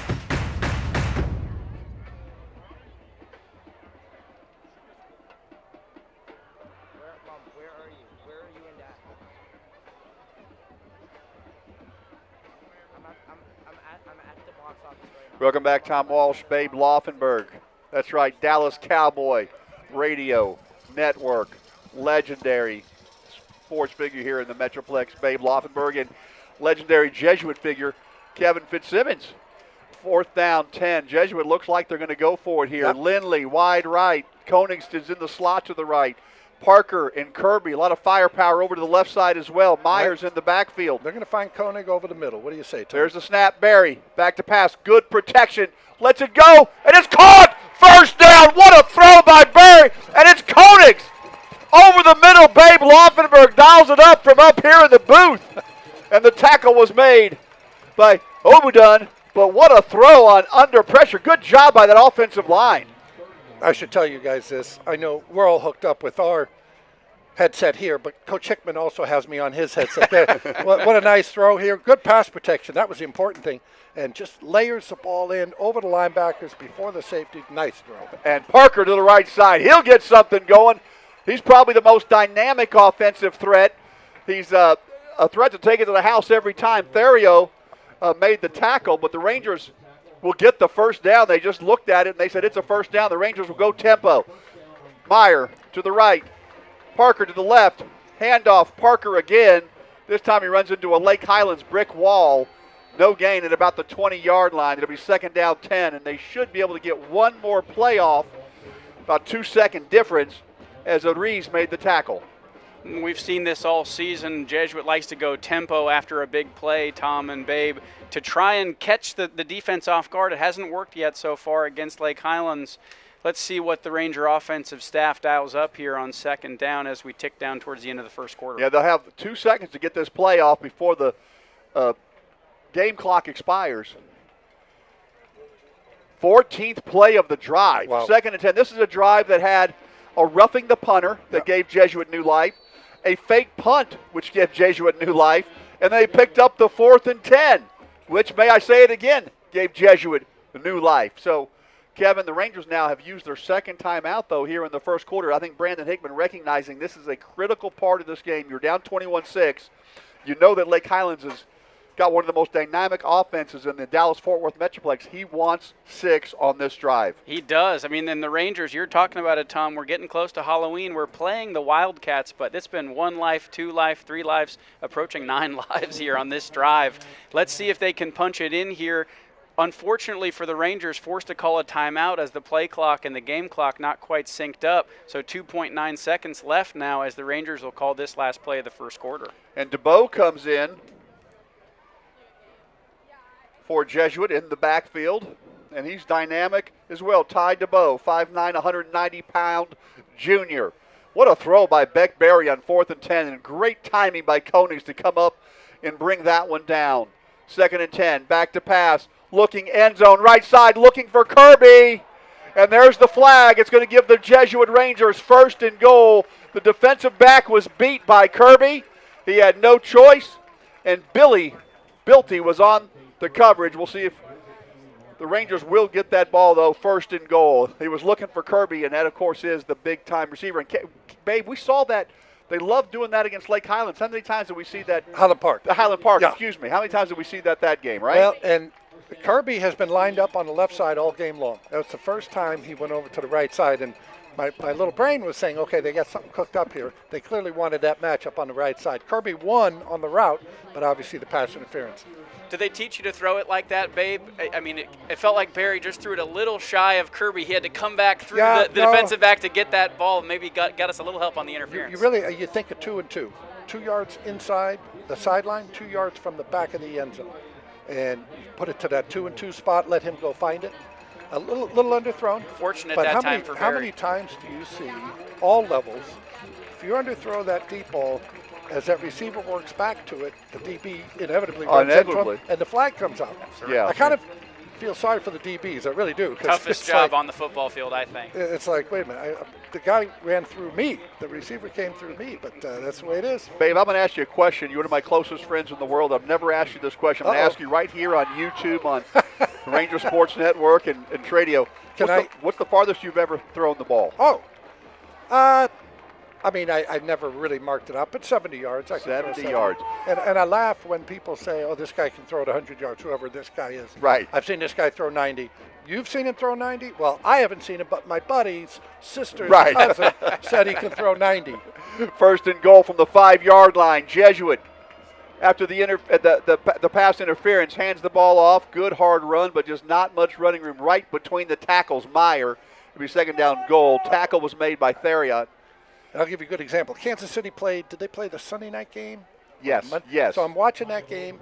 Patrick Mahomes, who has a strong arm as anybody, the last play of the game, he's trying to get it as far as he can down the field, and he threw it 67 yards. And, I mean, he took a running start like he was throwing a javelin. And he's got one of the he's got a great arm. He's considered one of the stronger arms in the league. And now I think he can throw it a little farther than it, but he tried to get everything he could on that ball to get it down to near the end zone. I feel compelled to say that I threw it 45 yards once. Did you really? Yeah, that's about as far as I could ever throw it. Yeah, 2nd down goal. Meyer goes in motion. DeBoe's in the backfield. Play action. Over the top. Looking for Meyer. Incomplete. It'll be 3rd down and goal. Jesuit wants 6. Brandon Hickman wants the flag. He's not going to get it. Holden Lane is on the coverage. But Brandon Hickman was looking for the flag there. He came out. Saying Holden was holding? Holden was holding is what he thought, but the officials thought Holden just did a nice job on defense. Let's take a look at it here. Yeah, we had it there for a minute. You could see his body get spun around here at the end here. Yeah, I didn't really see that's much too bad because it was drawn up nicely. They shoulder pad.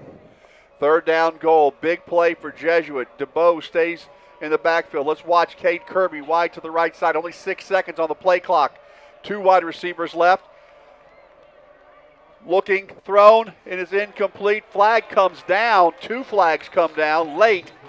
Theriot is there again. I'm not sure if one of them is going to be holding. I think one's going to be a defensive penalty. Let's see what the first one is. It could be offsetting, but if they're both on the defense, that would be huge for Jesuit.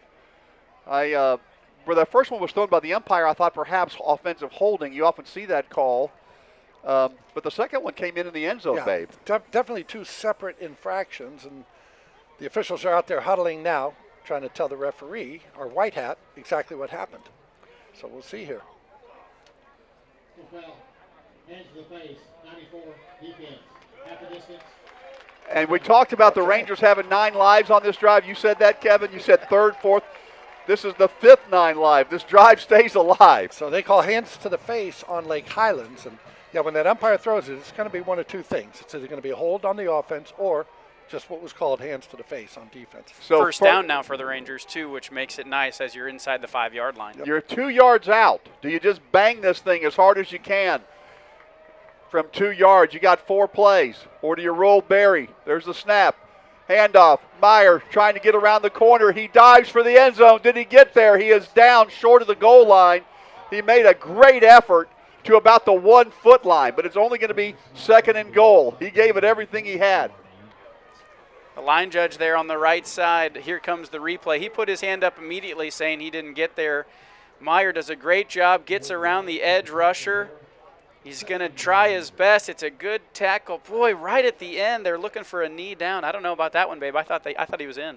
That ball might have got there before the knee went down. I thought so as well. Lloyd Wyatt saved the touchdown for Lake Highlands. 2nd and goal.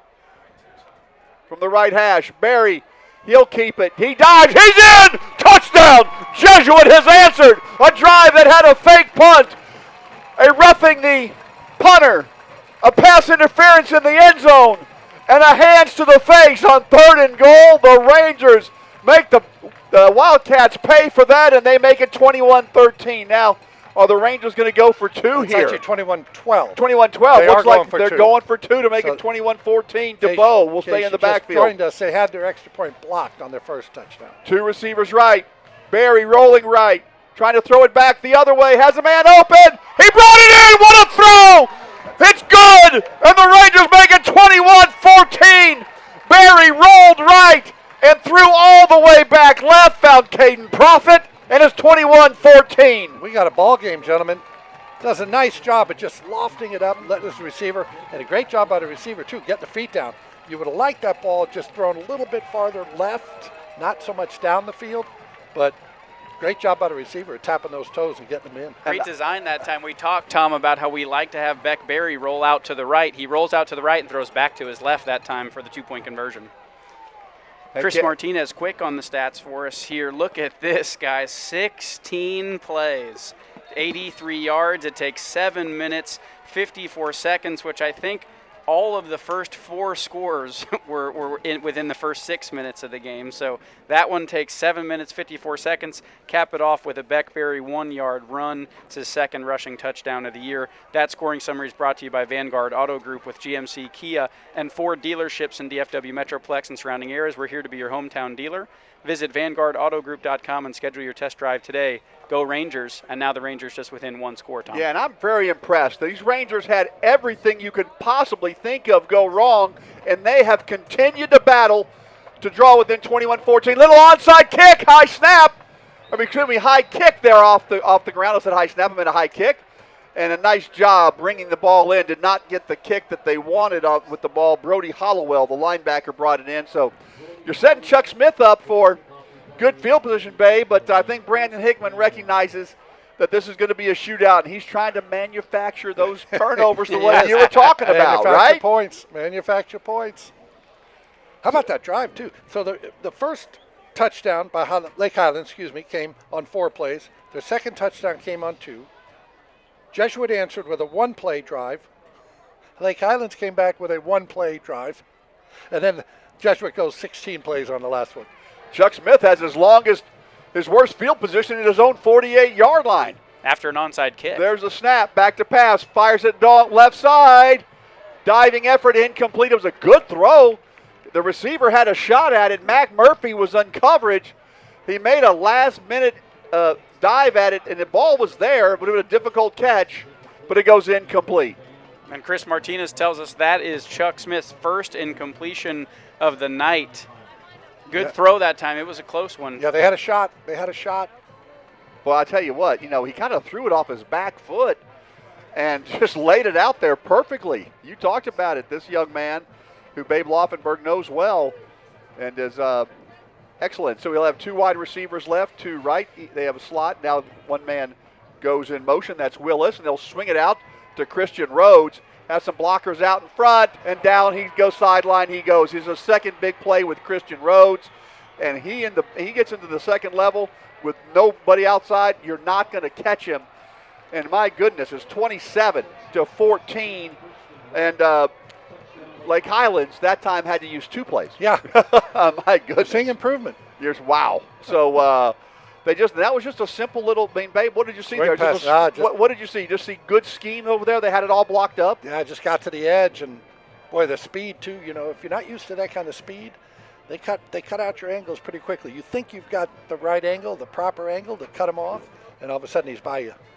We talked about Harlan Buechler for Jesuit being a sprinter. I'd like to see some of Rhodes' highlights. I'm sure he's doing well in UIL track. Well, let's take another look at this one here. So really just a really simple play. A little swing out here with a couple of guys in front for the screen. Yeah, Willis came in motion there, babe. And he just didn't even have there. He finally puts the block on, and that's what springs him, right there. So Willis, number 10, came in motion. Trey Willis. He kind of patiently waited for the block, and then Christian Rhodes is not going to be caught when he gets out there. Again, you're not used to that speed. You think, okay, I've got the good angle on him, and then all of a sudden, oh, I don't have the angle on him. Yeah. Well, I got to tell you, as an SMU alum, I'm excited that Christian Rhodes is coming to SMU. So this whole thing is win-win for you, huh, Tom? That's right. That's right. Want to thank real quick, guys, our second quarter sponsor, our title sponsor, Veritex Bank. Proud to serve as the official bank of the Jesuit Dallas Rangers. We share a strong commitment to serving the community and making a difference in the lives of others. Learn how our shared values make Veritex Bank and Jesuit a winning team at www.veritexbank.com, member FDIC. Babe, you want to give us a scoring drive that time? Yeah, scoring summary? 2 plays and 52 yards. Took 17 seconds, so it doesn't take long here. Time of possession, Lake Highlands. Okay, anybody that knows me, I hope Brad Sham is listening. I hope Brad's listening. Time of possession is my least favorite stat. I hate it because I don't care how long you have it. What do you do when you have the ball? So Lake Highlands has had it for 3 minutes. Jesuit has had it for 11, and Lake Highlands has a 14-point lead. Lindley will be able to return this kick. He'll come right up the center of the field, a couple blocks in front of him. Nice job by the special teams from Lake Highlands, though. They quickly are on Lindley, and he is down at about the 22-yard line. You know, before the game, I told you guys I was talking to Chuck Smith, the quarterback who I know, and I said, now, Chuck, this scoreboard only has 2 digits. Do we need to get an engineer to install a third one? I thought I was kidding. Yeah, they're on pace right now. I thought I was kidding, but yeah, maybe it's going to have to be like the old-time baseball park where somebody puts up that digit in front of the... I mean, right now, Jesuit's on pace for about 56. Well, I remember we saw, Kevin, we saw one playoff game between Longview and Jesuit. It was like 74-52. And then Jesuit, of course, came back in 2019 and beat them in that thriller in the second round when Longview was the defending state champion and number 2 in the state, that 2019 team. There's that little bubble screen to Kirby, and he is going to be taken down immediately upon the catch. He'll get about 2 yards up to the 25-yard line. That's a play that Jesuit really likes to run to Kirby. They kind of curl him back, but Theriot was there. When he's slow getting up, Kirby is. Yeah, last week he went down a couple of times late, and we were worried about his leg, but it was just a cramp. I called his dad that night, who I went to college with, my fraternity brother, and he said, you know, it was hot. He was cramping up a little bit, so they said he would be good to go. And he, of course, has already made some big plays tonight for Jesuit. 2nd down, 8. 3 wide receivers right. Barry rolls right, then cuts it back, gets a block, cuts it back to the center of the field, but they are so good on defense inside. He'll get about 1 to about the 26-yard line, and that's where he'll go down. That's going to bring up 3rd down and long for Jesuit. You know, and I cannot remember a time when Jesuit has had a 3rd and 1 or a 3rd and 2 in this game. They've been 3rd and long on virtually everything. Lake Highlands has done a great job all night, babe, of setting the edge. No room that time for Beck Berry to get outside of the pocket on that design run. Tries to cut it back a couple of times, but that's exactly what you're supposed to do for these big defensive ends, is keep him in there. And that's a good point, Kevin. I really thought he had the edge for a moment, but it quickly was taken away. So 3rd down at about 7. There's a snap to Berry. He's looking over the middle, nowhere to go. He's going to roll right now. He's going to fire it out of bounds, and Jesuit's going to have to punt. Back to Lake Highlands. They go 3 and out again. This defense for Lake Highlands, you know, Kevin, you talked about it before the game started, but I mean, so far this year they have not given up many points, have they? 13 points and 0 points in their 2 district matchups, and I think we're seeing that once they got to 49, maybe they slowed it down a little bit on the offensive side of things when they were beating some people pretty good, because I think they certainly probably could have put up a few more than 49 against some of those teams. But you're right, Tom. We've talked about this offensive team for Lake Highlands, but their defense has been stout, and they run hard for tackles against the Rangers so far tonight. Yeah, they really bring it. Magoo gets the kick away. Another good kick. It's returnable at the 40-yard line. He called fair catch, and that will be a 33-yard kick, no return. That's going to be the worst starting field position for Lake Highlands. It was their own 48-yard line after the onside kick failed from Jesuit. This time after the punt, it's at the 41-yard line. If you're just joining us, I'm Tom Walsh with Chris Martinez, our 28th year together up here in the broadcast booth. And for my 2nd year in the broadcast booth, the great Babe Laufenberg. And, of course, my first year with my great friend who I have known his whole life, Kevin Fitzsimmons, from the Jesuit class of 2011? 11, that's right. 2011. Our lead broadcaster, along with Chris Ackles. I'm just glad to be here when they let me come in for a few games when Chris has to be at Notre Dame Stadium. 1st and 10 at the 40-yard line, their own 40 for Lake Highlands. Smith hands the ball off to Rhodes. And, boy, he lowers his shoulder and gets about 9 yards after the contact. It'll be 2nd down and about 1. Took 5, 6, 7 Rangers that time to bring him down, and it was a good thing they did because we've seen what happens when he breaks into the secondary. As you see here, it's good blocking up front for Lake Highlands. Starts with number 14, that's Joe Norman, and then the rest of the Rangers gang tackle him down, and he gets a 1st down on that play still, guys. And he got a good block. You saw it there, number 74, Brandon Gibbs. McGoldrick made the tackle finally, but he got 10. 1st down.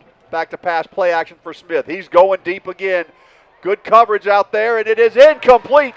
Great coverage out there by Jesuits number 24, Jack Beret. He was by himself on the post pattern, and Babe, look at this defense. Do you like this technique? Oh, man, Chuck Smith gave him a chance here. This is a good throw, but just excellent defense, and that's exactly how you want to coach it.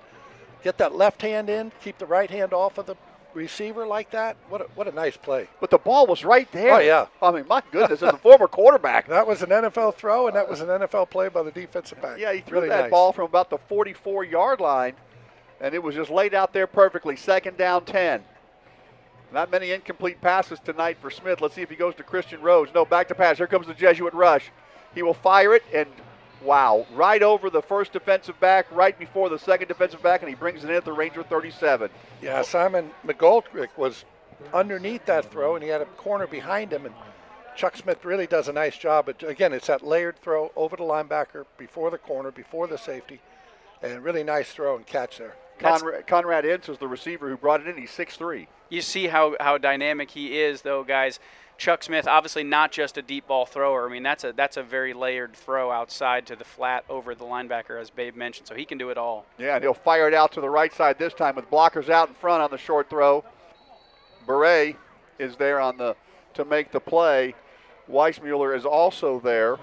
You know, you talk about that deep ball throw there, Kevin, too. I was watching a coaching clinic by Lincoln Riley, and he kind of kicks himself sometimes when he calls a go route. Many times they're incorporated into patterns, so you might have a go with something underneath. And he said, I hate it when I do it, the guy's going to throw it, and then we're 2nd and 10. And I said, why did I do that? And I wanted to tell him, if you call the go pattern, quarterback's going to throw it. Right. You know why? Because chicks dig the long ball, right? Back to pass, and looking deep again, and it's thrown perfectly. Oh, my goodness, that is just a big-time throw. I mean, single coverage, and the ball just could not be delivered any more beautifully than that one was. I don't know. There's not many defensive backs that can stop that one. First of all, he gets great protection. Look at that. No pressure at all. And, Babe, look at this throw. It's just perfect. Franklin Evans is the receiver on this for Lake Highlands. And, just, again, I don't know what you tell your DB. That was a linebacker that time, too. Okay, yeah, he's in his hip. It's all he could do. High snap, but they bring it in, and the kick is up, and it's good. And it's 35-14. So are you at a point now down 21 where if you're anywhere where you feel like you're kind of beyond the midfield stripe, you're going to be 4-down territory, I think. I think, this offense is good. I mean, these guys from Lake Highlands, I think they could make a playoff run here. I mean, I'm not saying they're going to win the state championship, but I think they could be a dangerous team because they're not only good offensively, but, Kevin, they got a great defense. That's right. We've seen it all night long, what they can do on both sides of the ball. On special teams, they've made some noise too. So just like Coach Hickman talked about for the Rangers, complete keys to the game, wanted to win all sides of the ball. It's been Lake Highlands so far who's had the upper hand all night. You mentioned it, Tom. Obviously you want to keep the ball as much as possible. That one drive over 16 minutes is great for the Rangers. Maybe you try to pin Lake Highlands back a little bit. They haven't started with the ball yet, other than being on their own 40-yard line. So maybe we try to get a drive where you could pin them back inside the 10, inside the 5. Jesuit could bring some pressure, but their offense seems to be working. We'll just do this quick scoring drive here. 5 plays, 60 yards, 1 minute, 26 seconds. It's Evans 37 yards from Smith. That's his third touchdown catch this year. The scoring summary is brought by Vanguard Auto Group. With GMC, Kia, and Ford dealerships in the DFW Metroplex and surrounding areas, we're here to be your hometown dealer. Visit VanguardAutoGroup.com and schedule your test drive today. Go Rangers. There's the kick. It's going to be returnable, but about the 3-yard line. To the center of the field, to the 10, to the 15, cuts it back, breaks one tackle, and is going to get just beyond the 20-yard line. So the Rangers offense is going to have their work cut out for them. 35-14 is your score. Tom Walsh, Kevin Fitzsimmons, Babe Laufenberg, Chris Martinez, Henry Jeedy. We're glad you're with us tonight on Rangers Sports Network and Tradio. 6:51 to go, second quarter of play. The Rangers offense desperately needs to give this defense a little chance to regroup and also to get some points. They did have the 116-play drive 2 drives ago that the Rangers were able to convert for the touchdown. They'll swing it out to Parker, and he is taken down. The defender loses his helmet. He'll have to come out of the game, but again, just that attacking style and so sure-handed as tacklers. Israel Samuel was quickly there and a loss on the play all the way back to the 16. It's almost like he knew the play. My goodness. He was out there so quick. Good to see Parker back on the field, guys. He hobbled off a couple of drives ago, maybe dealing with a little bit of that ankle injury that he had earlier in the season, so it's great to see him back in for the Rangers. You know, he's a great baseball player, Babe, as well. Shane Parker, I mean, he's obviously a dynamic football player, but I think baseball may be where we see him playing at the next level. A second down, play action. Barry fires it, caught by Koenigs. He's got a first down out to the 33-yard line. 34-yard line, it looks, as Wyatt was done. So that's Koenig's second big catch over the middle. Rangers go tempo. There's the snap. Barry back to Kirby, trying to get those blocks, and just nothing there. He'll lose about a yard. Back to the 33-yard line. So, Babe, what do you do there? That's obviously Lake Highlands has scouted them very well, and they're not able to get that one untracked again. Yeah, I call those plays feast or famine. You know, when they get blown up, they look awful. You're like, why'd they call that? And all of a sudden, you make a guy miss or you get a block, and as you know, up the sideline, 20, 30, 40 yards. We saw Lake Highlands do it with Christian Rhodes on a little swing pass. Second down, 10. No loss on the play officially. 2 wide receivers each way. 5:35 to go, second quarter. DeBow goes in motion. Barry, quarterback run. Now he's going to throw it. Caught! 50, 40. Lindley down the sideline. Inside the 30-yard line. Wyatt makes the tackle. And how about Beck Barry, Babe, as he rolled right? Talk about what you just saw there. Well, I was hoping he was not past the line of scrimmage, which he ended up not being, but looked like he got pretty close there because it's a real short drop, as you see. Peels off to the side. No, he was in good shape there. I thought he got a little closer there once he came out. Handoff to Bo. Short gain to about the 23-yard line. But the Rangers showing a lot of fight tonight against a outstanding team. Jeremiah Jones made the tackle from Lake Highlands. An outstanding team on both sides defensively. Look at that play again, Babe. Yeah, just really nice touch here by Barry to just kind of loft it. Doesn't panic. And look at the speed Really by nice Lindley, job. by the way. Yeah. I mean, he had some jets, didn't he? Now you see him trying to strip it from behind. That's why people say, oh, bad tackling now. I think it's because everybody goes for the ball now and not the tackle. First guy's got to go for the tackle. Second guy can come and try to get the ball. 4 wide receivers left. Cade Kirby's to the right. Looks like they may be doubling him over there. Beck Barry goes right and will keep it on a designed run to about the 21-yard line. That's going to bring up a third down. Theriot again, who's been everywhere tonight defensively for Lake Highlands. We're calling his name over and over. Well, I'm all in favor of taking your points, getting your 3, stack them up. But in this game, I'm not so sure if I'm Brandon Hickman, the Rangers head coach, that I'm not saying, okay, I got 2 plays here. We got to figure out a way to get a first down. Yeah, that's right. And I think we've talked about it early on in the broadcast, Tom, but 2 starting offensive linemen out for the Rangers. I think we've seen that defensive line cause some pressure for Lake Highlands. I want to see if the Rangers will continue to try and put the ball on the ground here, as Babe said, with maybe 2 plays to go in this drive. 3rd and 6, about 9 guys on the line of scrimmage. They'll throw left side. Cade Kirby! He's got it! What a throw by Beck Barry! Kirby brought it in! What a throw, and it's 31-20. Meek was on the coverage. The coverage was great, but the throw was perfect. You could not have had a better throw, and it needed to be a perfect throw because there was not a lot of separation over there. really good defense, great throw, great catch. I'm telling you, I'm enjoying watching these two quarterbacks throw the This thing has around. been a fun one. Let's just turn it into a 7-on-7 game, can we? As Cooper Magoo brings up the kick here, we've talked about Cade Kirby being in single coverage out there on the left side all night. That time he made him pay. Really nice job, and they came after Beck Berry there. They were 7 up on that line. I mean, there was 9 guys. Look at the defensive line. And they were not hiding their cards there. They were up there and saying, "Hey, we're coming."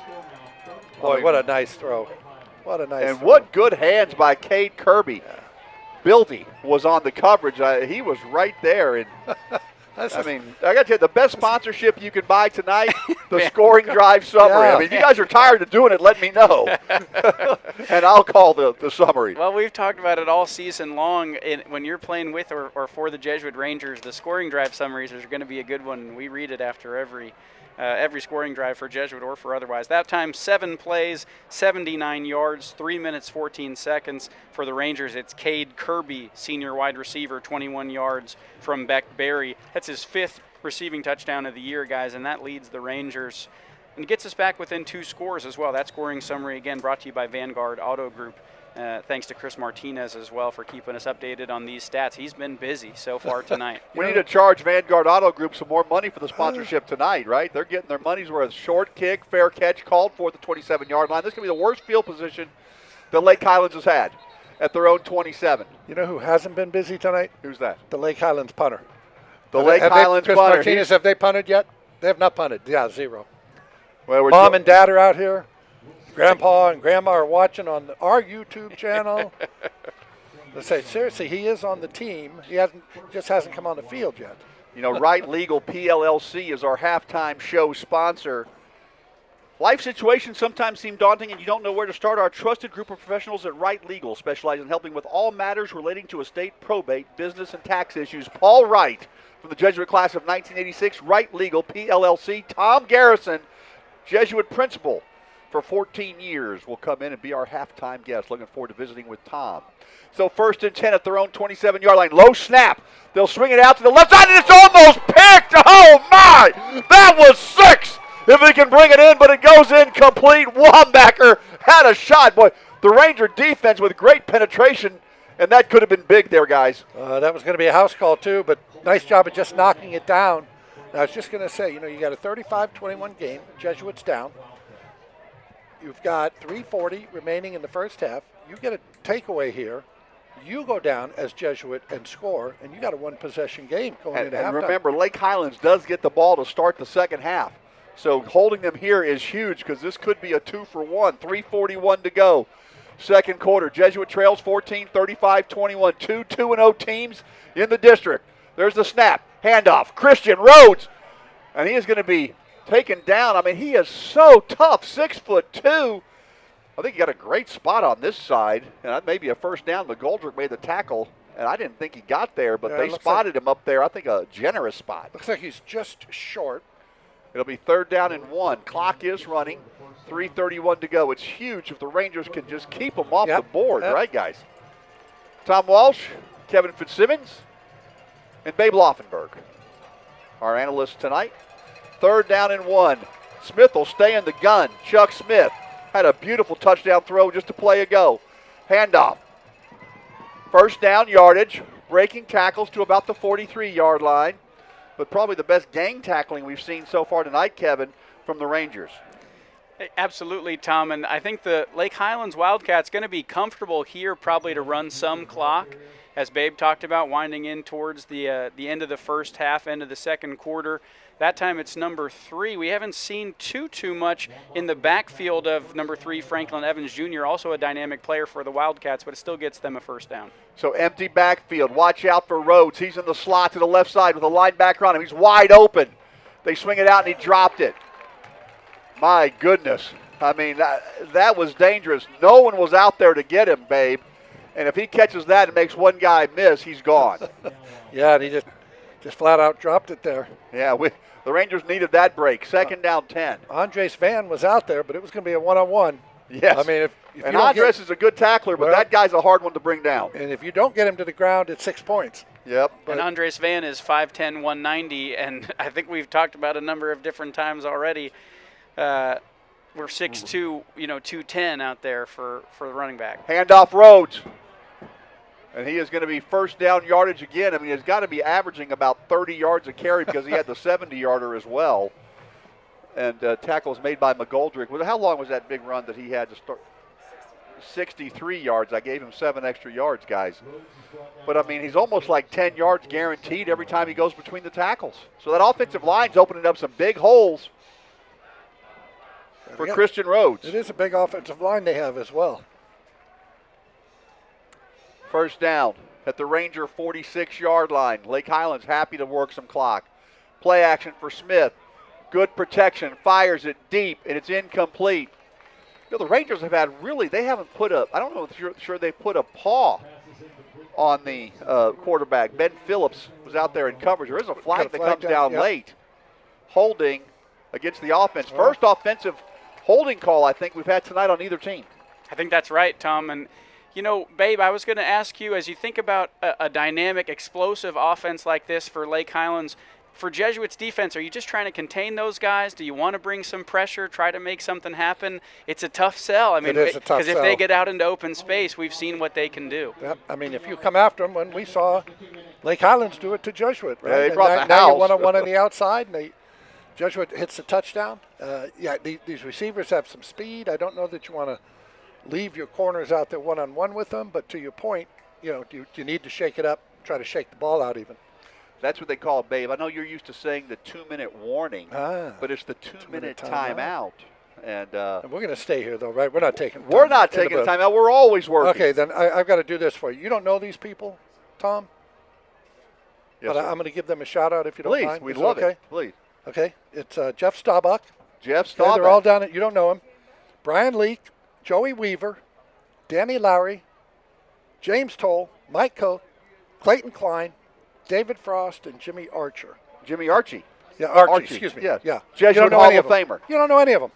Well, I got to tell you something. What's crazy to me is Jeff Staubach's my friend, too, and he's texting you and not me. No, they said, do not tell Tom we're texting you. Jeff, but I blew it. Jeff, we've known each other for years. And he texts Babe Laufenberg, but no. That's a good group right there. So they're down at Horseshoe Bay.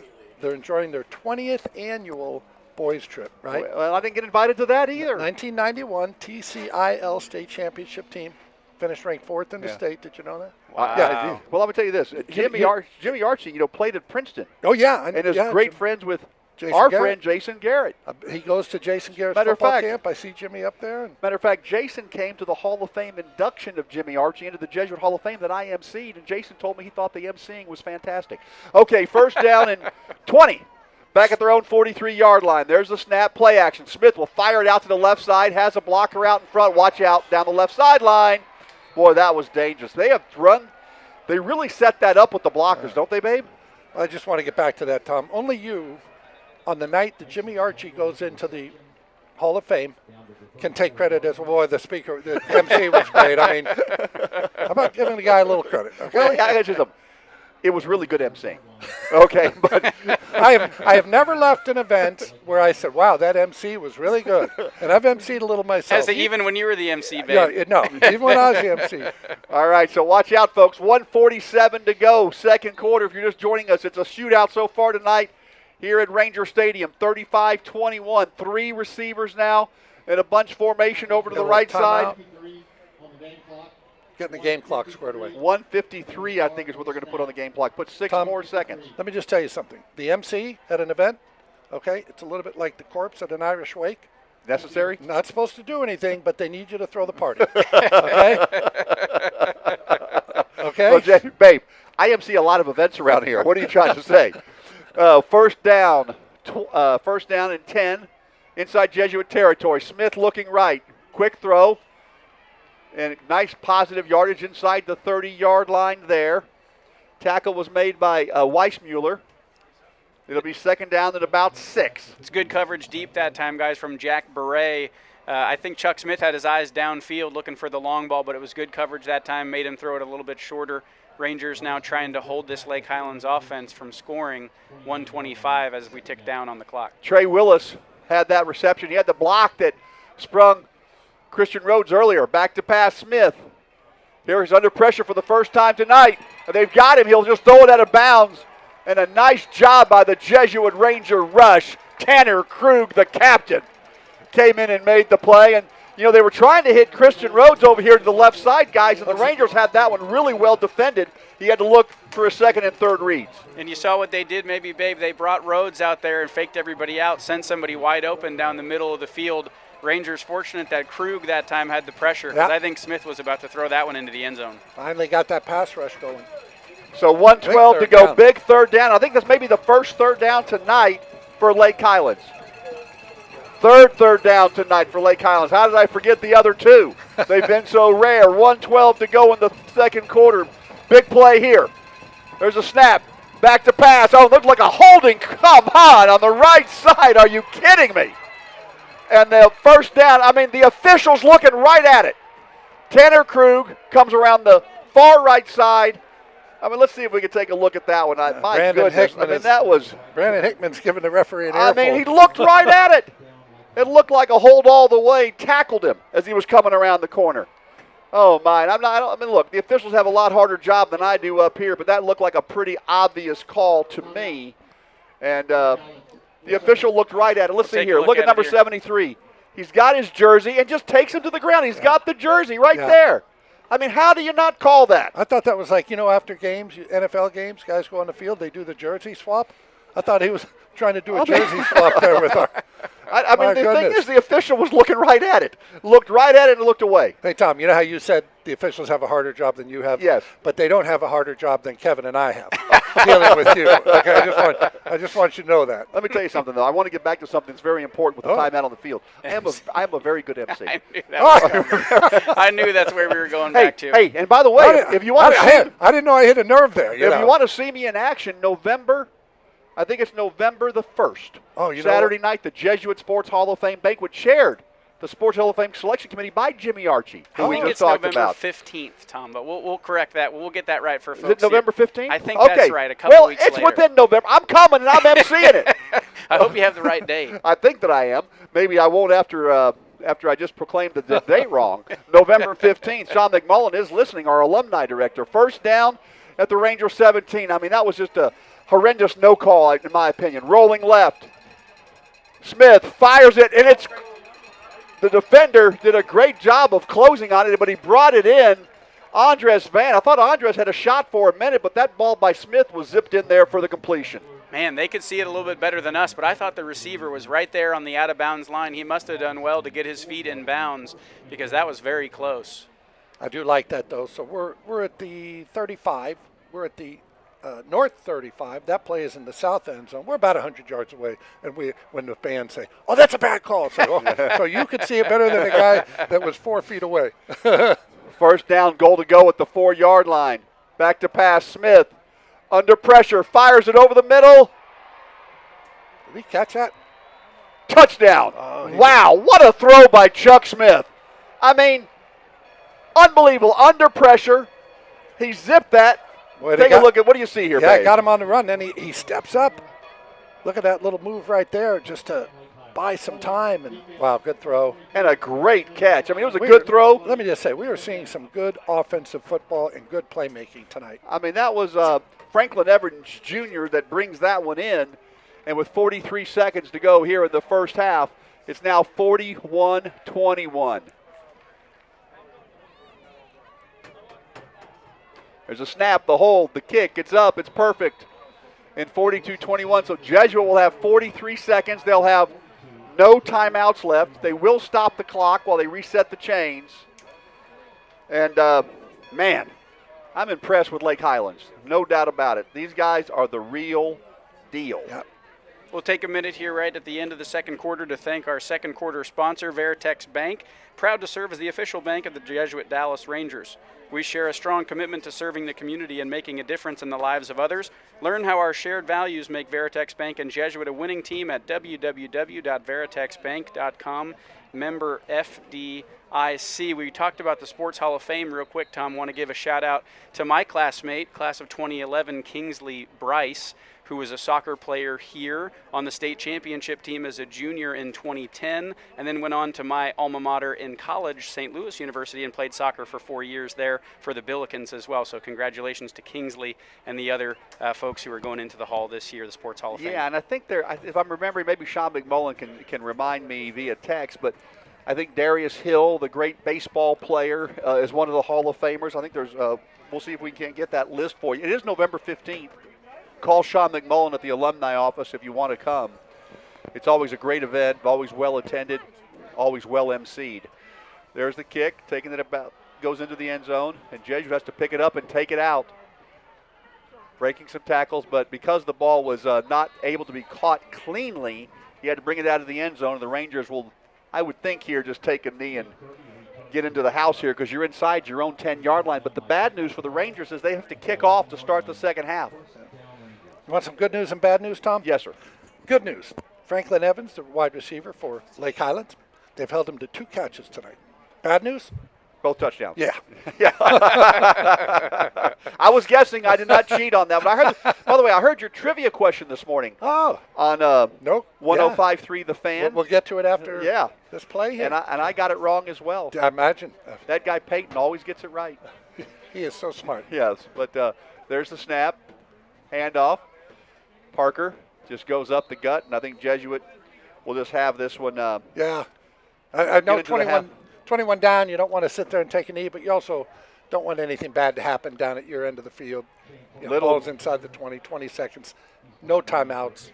That's a smart move. Why don't you give this trivia question at the Jesuit Rangers? Why don't you give the trivia question to Kevin, Henry, and Chris? Let's hear it. So Dak Prescott right now has the second most passing yards in the NFL through 5 games. Matthew Stafford, Highland Park Zone, has the most passing yards.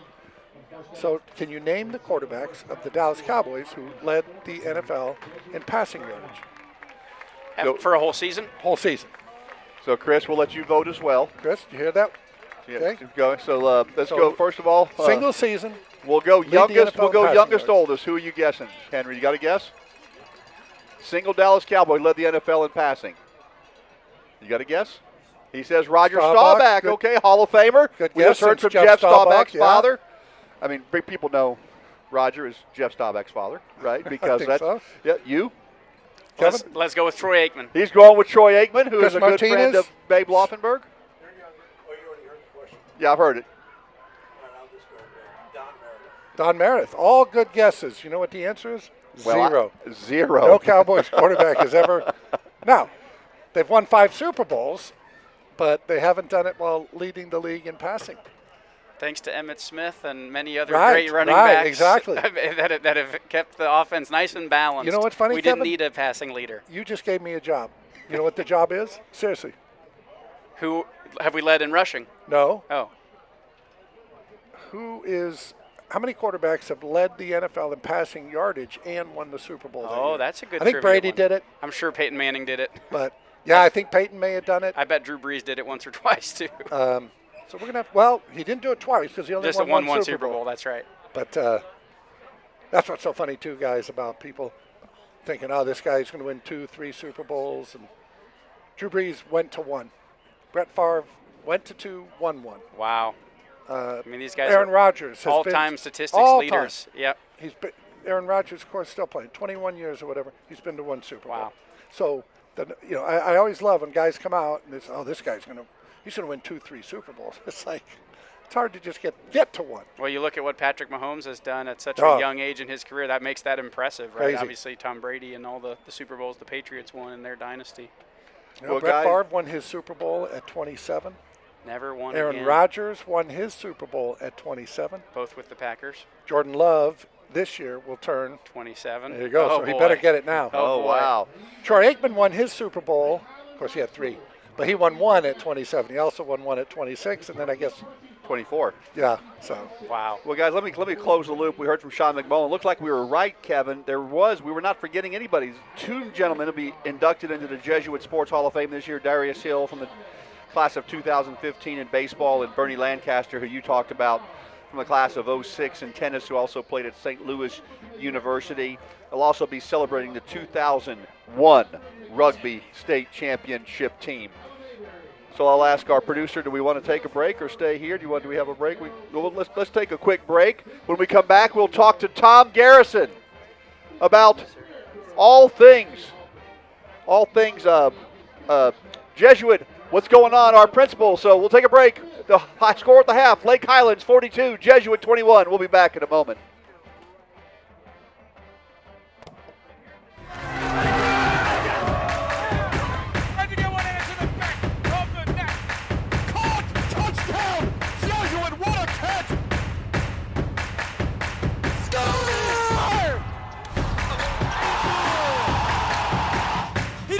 Goal!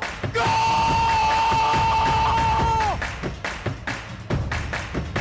And the Rangers win the game!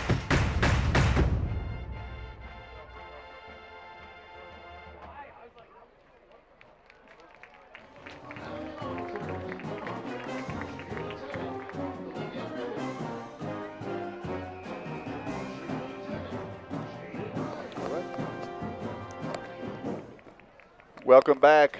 Tom Walsh, Babe Laufenberg, Kevin Fitzsimmons, Chris Martinez, Henry Jeedy.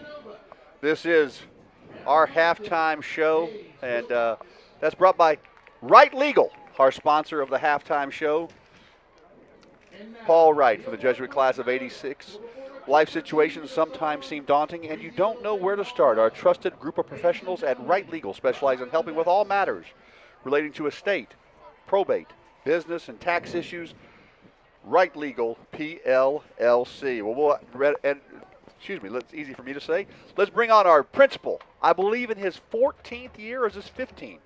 This is 15 years. I'm shortening him a year. Tom Garrison, my good friend. Tom, of course, your first year was the 2012 season, I believe, because we were over in Ireland to watch Jesuit play that year. We had a great time. We went over, and Chris Martinez and I were there. Kevin's dad, Jack Fitzsimmons, was there, and we played Loyola Jesuit from Willamette, Illinois, and, of course, Cody Wicker hit the 27-yard field goal in a gusty Irish wind to beat Loyola Jesuit. Narrow field goal. Very narrow, the rugby field. It was not regulation. It was a rugby goalpost. Everyone agreed to play. There was a guy named, I believe his name was Mike Sullivan, who was the Notre Dame public address announcer before our own Chris Ackles took over the duties, and he was there and was clearly rooting for the Chicago team, but the Jesuit Rangers were able to pull that one off. So Tom Garrison, 15 years as our Jesuit principal. Tom, great to have you with us. Thanks for having me, Tom. Well, we're thrilled to have you. So talk to us, my friend. I mean, you're now in October. Yes, sir. This is a great time of year. You're kind of maybe halfway into the semester. As you look back on the first half of the semester, anything kind of standing out to you that's always something that you enjoy when you are doing your principal duties? Well, we got a couple weeks ago, we had our seniors on their community days, and that's a favorite of mine. And sometimes I have to travel for a meeting, and I miss part of it. But this year I got to do it start to finish. I had a small group, had a wonderful group of young men, a lot of fun. The weather was perfect. We had we go to a retreat center down in McKinney now, and it's spacious, lots of room for the guys to stretch out and run around and just have a great time. Guys come back changed from that experience. Kevin's nodding his head. He remembers. Well, let's talk about what community days. I mean, obviously, if you've got a son that's come here to Jesuit, you know what it is or you know what's coming. But let's assume there's an 8th grade dad or a 7th grade mom or a 6th grade, young man who's listening right now. Can you give us a little bit of background on what Community Days is? Well, people call it a senior retreat, but it's different in that a retreat is usually a small group of young men who are given a lot of time alone. But this is the entire class, and they're given no time alone. And it's the senior class. Always together, the senior class. Yeah, this happens at senior year. It's a culmination. We do it at the beginning of the year, though, because we want to cement the class, and they really set the pace for the rest of the school the rest of the year. And that's the language I use with them. I was like, you guys are going to set the tone for the school. I can't do it. No other adult in this building does it. It's the seniors. And, Chris Ackles and I talked to Carson Long, who's been a member of our broadcast for 4 years now, and he talked about how he's met students in his class, young men in his class, that he hasn't talked to much in his 3 years as being a Jesuit student, and it's a great time to really for the entire class to gel. Great to be with you, Mr. Garrison. It'll be hard for me to call you Tom. Oh, please I'm already having a hard time calling Mr. Walsh Tom as I make my way back to Dallas and to around Jesuit for the first time since being a student myself, really in 2011. But Tom Walsh and I were talking about it as we drove in, all the construction and things that are going on out in the front of the school along Inwood Road. Mind giving us maybe an update, Mr. Absolutely. Garrison, on how that's going and what that's going to look like for the next few months? Well, and you called me Mr. Garrison. I caught this. Tom is fine. It's first of all, it's going to be beautiful, and we should be in there by Easter. We'll be in there by April, at some point in April. It's on time and on budget, and the big, beautiful signature piece of that construction project is going to be a chapel that seats 350 people. And so we'll be able to get an entire class in there. We'll be able to give in full class liturgies. Right now we do an 8 a.m. liturgy every day, but it's in the residence chapel, which, maybe seats 40 people, maybe 50, 40 or so. This will be 350. It's going to have a beautiful pipe organ donated by the Don Dorsey estate. He was my chemistry teacher when I was a junior. Oh, that's really awesome. neat. Back in That's 1990, 91, he was my chemistry teacher. So it's just going to be this beautiful space. On top of that, there will be a learning resource center for academic services. We will have 2 full-time learning specialists there to help guys from just, with all kinds of different things, study skills, organization. That's the kind of stuff that guys, sometimes need a little support on. Mm-hmm. There'll be a math lab up there. There'll be a writing lab up there, publications lab, all kinds of spaces for the guys to be. And the library will be expanded as well. So it's going to be nice, again, just places for guys to be and do their work. And what do we, it's the Tom Walsh wing. What are we calling this thing? That could be arranged. It could be arranged. You should put me in touch with BJ I Antes. can talk to you after this production. Yes, sir. Well, I know one thing that's important, too, is that the sort of entryway for cars and things to the school is going to be expanded. I'll never forget, Tom Walsh, my first day at Jesuit, long anticipated, obviously, with my dad having been here for forever, my brother being here. I got out of the car as a freshman. It was the fall of 2007, and the first person to greet me outside of that car, Tom Garrison. Oh, my gosh. He was right there, shook my hand, said hello as I walked in for my first day at Jesuit. Haven't forgotten that, and obviously it was a special 4 years after that. And I'm sure you remember that moment. I tell you, there's a few colleagues' sons that I remember, classmates' sons that I remember. Mm-hmm. Those are special as well. And now I've been around long enough. Some of my students' sons are coming through, and that's when you go, oh boy. But let's not forget the most important son. Your own son. My own son. Yeah, he's down there tonight. He's photographing for the yearbook. And what year is he now? He's a junior. He's a junior. And I remember I called Tom. I think I said this last year on the air, but I'm going to say it again. I called Tom last year at some point in the morning, and he answered, and he said, hey, you're on speaker. And, my son's in the car. Your son's in the car. Don't say anything. All of a sudden I heard, hello, Mr. Walsh. And his voice was so low. That is not who I remember, right? Yeah. I mean, they changed so much. Hey, Tom, speaking with Tom Garrison right now, our principal, 15th year here at Jesuit. My favorite event at Jesuit, besides the Jesuit Sports Hall of Fame, which I've been fortunate to MC for 21 years, would be the Majas Golf Tournament. Oh, boy. And that is coming up on Monday. A day, and the weather's going to be perfect. It's going to be perfect. You're going to be there. I'll be there. I'll be there.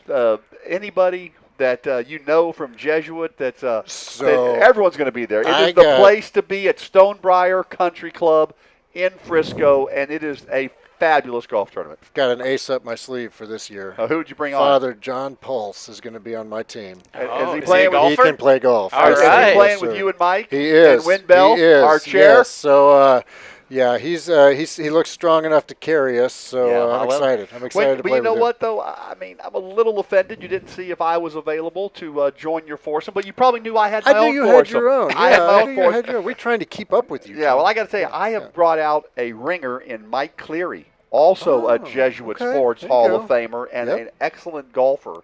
Nice. And so I've got a great golf team, and we're looking forward to competing. You know, we've gotten to the par 3 shootout at the end of the tournament now.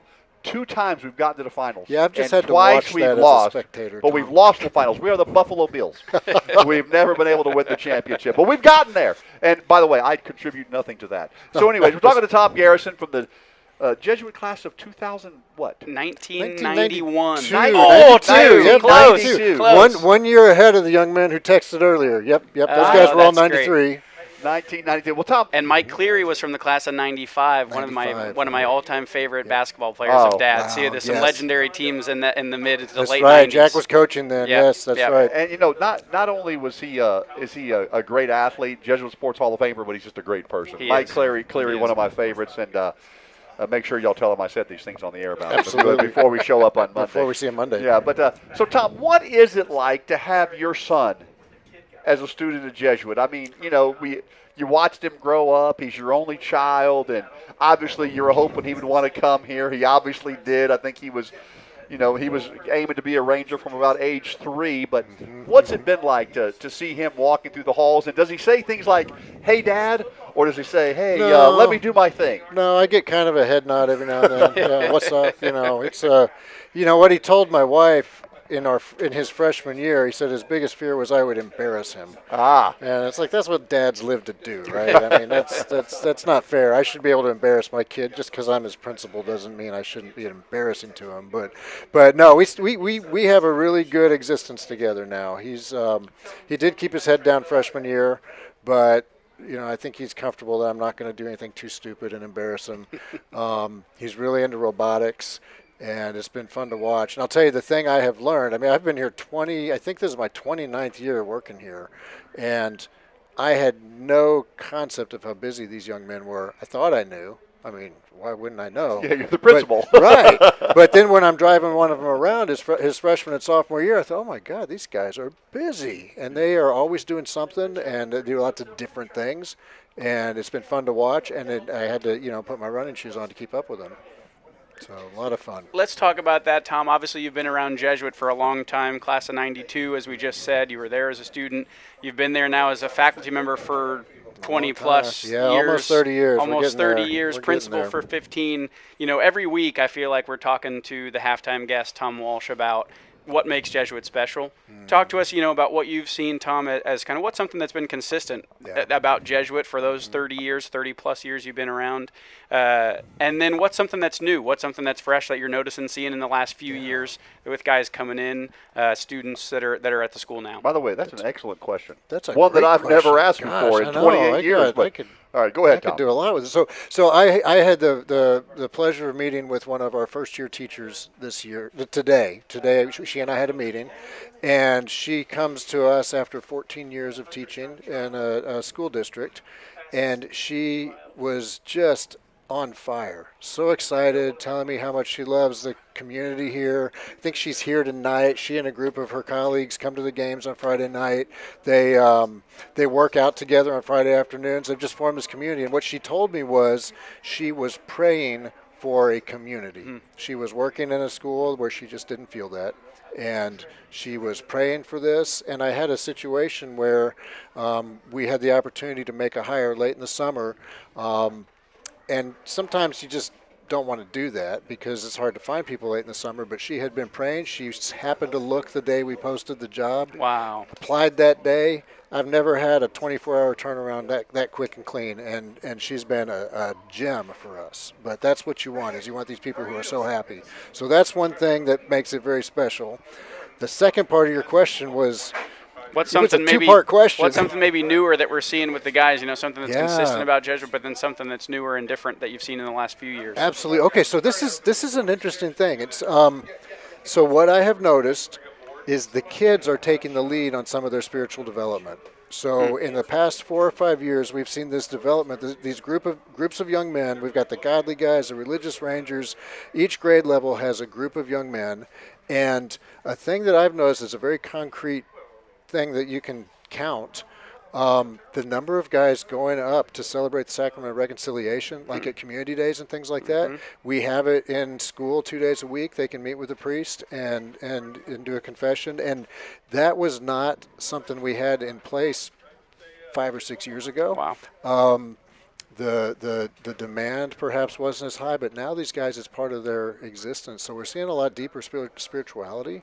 I think it's always been there, but now the kids are taking the lead on some of this in a new, refreshing way. That's so it's great been a to lot see. of fun. Yeah, and great for Father John Pulse and those Yes, guys now absolutely. that they're back. The Jesuits returned to Jesuit Dallas for the first time in a little bit a couple years ago, and it's great to have their presence, I know, for the guys. Yeah, so Father Sylvester Tan, who, of course, is the superior of the Jesuit community here in Dallas, and is very active also on our Jesuit Board of Trustees. Well, Tom, it's just always so great to visit with you. I always say that when you and I talk, I've known you for a number of years. I was on the Principal Search Committee. That's right. I owe you a debt of gratitude here, Tom. I have to was say on the it. Principal That's Search right. Committee That's right. that was formed and chaired by Kevin's dad, by Jack Fitzsimmons, who asked me to be on that. And, of course, you were the leading internal candidate, but there were some great external candidates as well. And, you were the one that was ultimately selected by Mike Ursing, our president. But yet, yes, our committee did recommend you. But, of course, the final decision was the president's. And, as you look back and think about these 15 years and just how quickly they've gone by, is it everything that you kind of thought it was going to be back then, or has it been even better? Has it been more challenging? What words would you use to describe kind of these last 15 years as you think about what you expected back then to what it's been? Yep. It's funny because minutes before I walked in this booth, I was talking to Clay Lacey, who's a graduate class of 98, and he asked me a very similar question, and what I told him is, I still get up and can't wait to come to work each morning. And as long as I feel that, I know I'm where I belong. And I have not been bored in almost 30 years. There's something all the time. This place is full of energy, and it just rubs off on you. Hey, I'm going to give Kevin the last question, but I'm going to ask you one more of my own. When you were a student, rumor has it you were a model student, never got in trouble. Is that all true? It's true-ish. Yeah, it's some truth in that statement. And back when you were in school, was Mike Ursing the in charge of discipline, or was it somebody else? He was we called him the disciplinarian. The disciplinarian. Yes, sir. Yes. And we all love Mike Ursing. And, yes.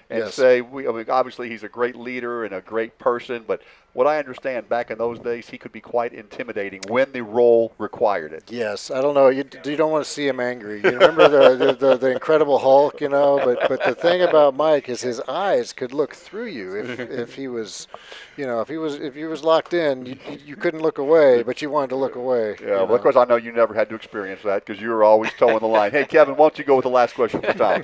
Our friend Mike Ursing, maybe a little softer, I think, than he was softer back then. But that's what the role required. The role he was very good at it, but he's also very good at this, and I think probably this is an even better fit for him for where he's taken the school in the last 30 years.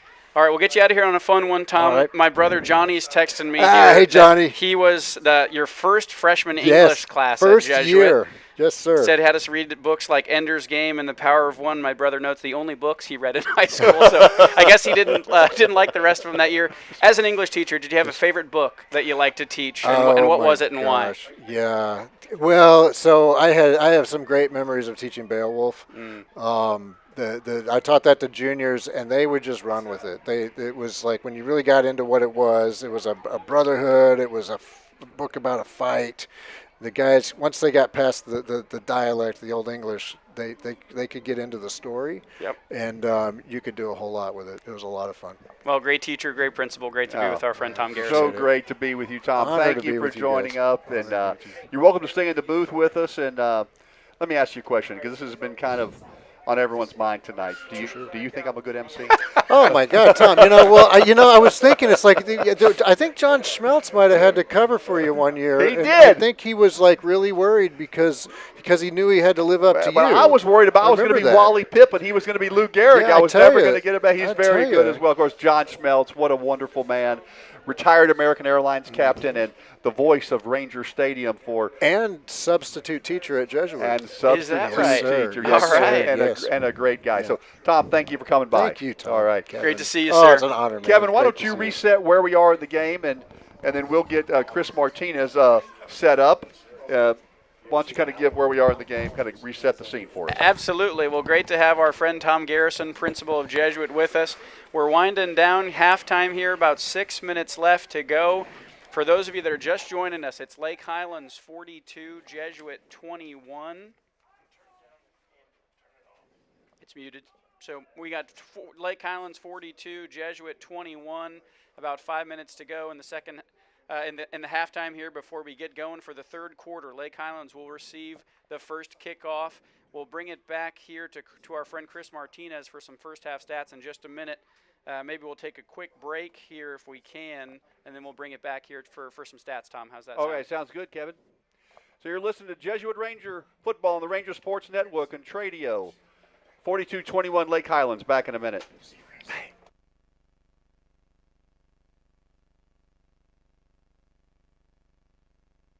Clubs and activities here, the possibilities are endless. I honestly don't know of anywhere else where I could be an innovator, an athlete, and a leader while pursuing rigorous academics and forming lifelong friendships. There's truly something for everyone.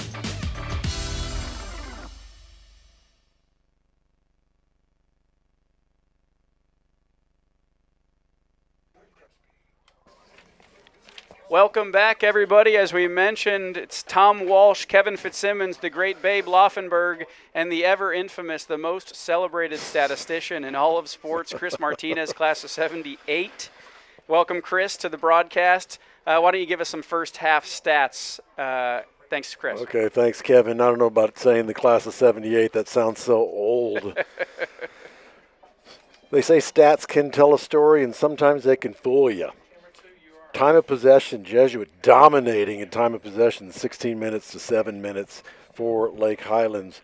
Total offense, Jesuit had 224 yards of total offense, 305 for Lake Highlands. Hey, we're probably in there. Jesuit only punted once in that half. Say, oh, then they're really in this game. We tried to punt two more times, and that didn't work out. Exactly. The first two possessions for Lake Highlands on the Jesuit 30-yard line, 4 plays, touchdown, and then another muff punt.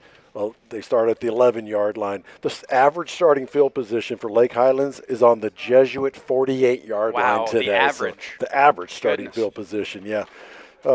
Anyway, for individual stats, Lake Highlands Christian Rhodes, 109 yards on 6 carries, including that 63-yard touchdown run. He's averaging 18 yards per carry. Chuck Smith, the quarterback, 13 completions, 190 yards, 5 touchdown passes, and he definitely spreads it around. There's 8 guys that he has thrown balls to. Only 2 of them have more than 1 catch. Wow. Lloyd Wyatt for 5, Trey Willis for 6, Conrad Ince, 2 catches for 20 yards, including a 7-yard touchdown. Franklin Evans only caught 2 balls, but both for touchdowns, 37 yards and 4 yards. Olar Asarolo, 17-yard catch. Christian Rhodes, a 52-yard touchdown catch. Kobe Moreland caught 1 ball, and Mason Spangler caught 4 passes, and including that 6-yard touchdown pass. So total offense today, third downs. Lake Highlands has only had 3 third down opportunities, and they've converted every one of them. Jesuit 1 for 7 on third downs, 2 for 4 on fourth downs, really 2 for 2, but the 2 muff punts count as a fourth down, so I don't really count that as the conversion. Jesuit only 36 yards of rushing, again, not counting the 2 muff punts, because in the statistical book, those count as rushing yards, and then you get into negative stuff. But so 36 positive yards, 188 yards through the air, 190 yards for Lake Highlands in the air, 115 yards on the ground, 305 yards. But penalties, Jesuit 0 penalties in the first half. Lake Highlands 4 penalties for 50 yards. So holding him for 305 yards, that kind of sounds like we're in the game, but the scoreboard says something else. And when they have 6 possessions and have touchdowns on all 6 possessions, that hurts. 4 played drive, touchdown, 2-play drive, touchdown, 1-play drive, touchdown, 2-play drive, touchdown, 5-play drive, touchdown, and then the last one of the half was an 11-play drive for a touchdown. Hey, Chris, tell us about the yardage on each of those touchdown drives, though. You know, like one was. Oh yeah, the very first one was a 30-yard drive. Yeah, second one was. Second one was 11-yard drive. The third one was like one play. That was a pretty long one, wasn't it? One play, 63 yards. The 2-play drive was 52 yards. The 5-play drive was 60 yards. And the last drive, they started to 28. The worst starting field position was that very last one, but they still drove the field for a 72-yard drive in 11 plays to score. So 42-21, Lake Highlands on top. And we talked about third downs too, Chris, and you said Jesuits, what, 1 of 7? 1 of 7. Yeah. And they came in at like 36, 38% on their third down conversion, so that's obviously getting worse now. Mm-hmm. All right, thank you very much, Chris Martinez. Let's get the headset back to Babe Laufenberg. Babe, I know you enjoyed the interview with Tom Garrison, our Jesuit principal. And what year did Joe Willie, your oldest son, graduate from Jesuit? Do you remember the exact year? It was roughly about 2015 or 2016, I think, wasn't it? 2014. 2014. I think 2014. I think Joe Willie and I were at school together for 1 year. Oh, okay. I was 2011. I think Joe Willie was a freshman that year. I think he's 2014. 2014. Right. I heard it was so funny because I was talking to a writer over here next door, and I heard your interview with Tom Garrison. Tom just kind of out of one ear there, but I heard the word disciplinarian.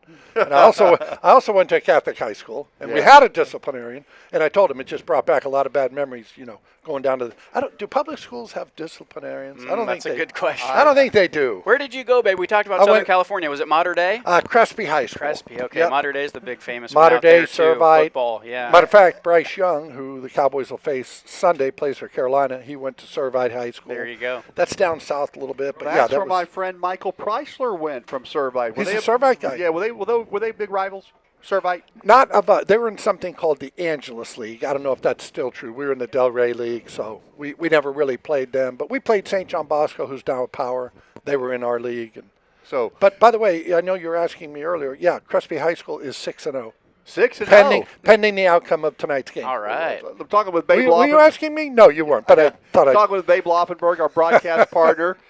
He was here for the Highland Park game. He's back for the Lake Highlands game. If we played that school in Irving called the Highlands, I'm sure you'd come back for the third game. But let me ask you, Babe. You told this story at the Highland Park game, and for anybody that missed, it's one of my all-time favorite stories.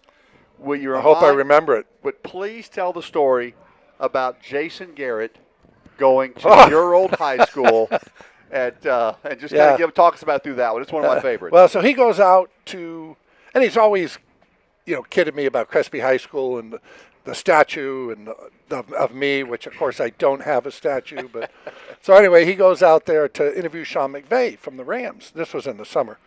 And so this past summer? Or no, excuse me. I guess it was in the spring of last year. Okay. So, but anyway, he goes in and got to interview Sean McVay and go to the Rams practice facility and do all that stuff. And so my high school, Crespi High School, is right off the 101 if you've ever been out to Los Angeles. Mm-hmm. It's about a mile off the freeway.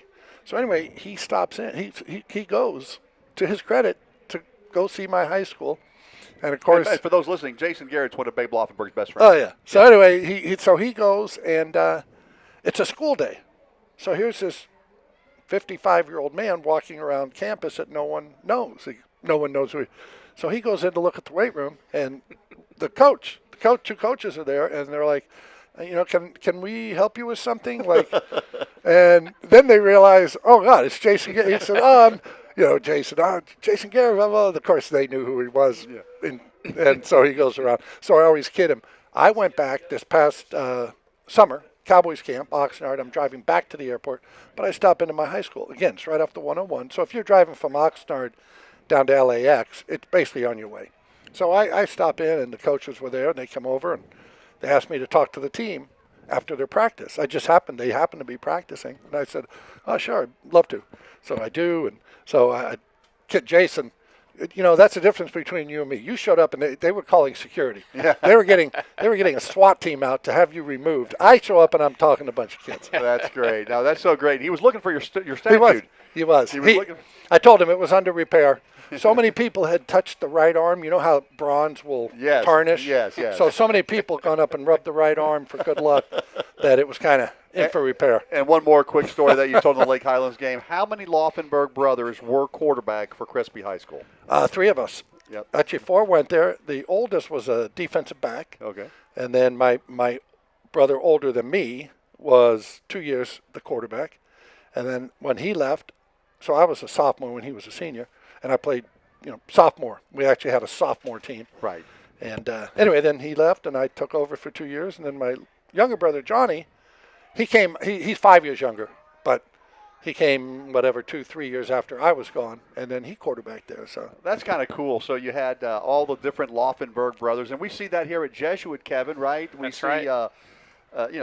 Wambacher, right? We saw his brother play here.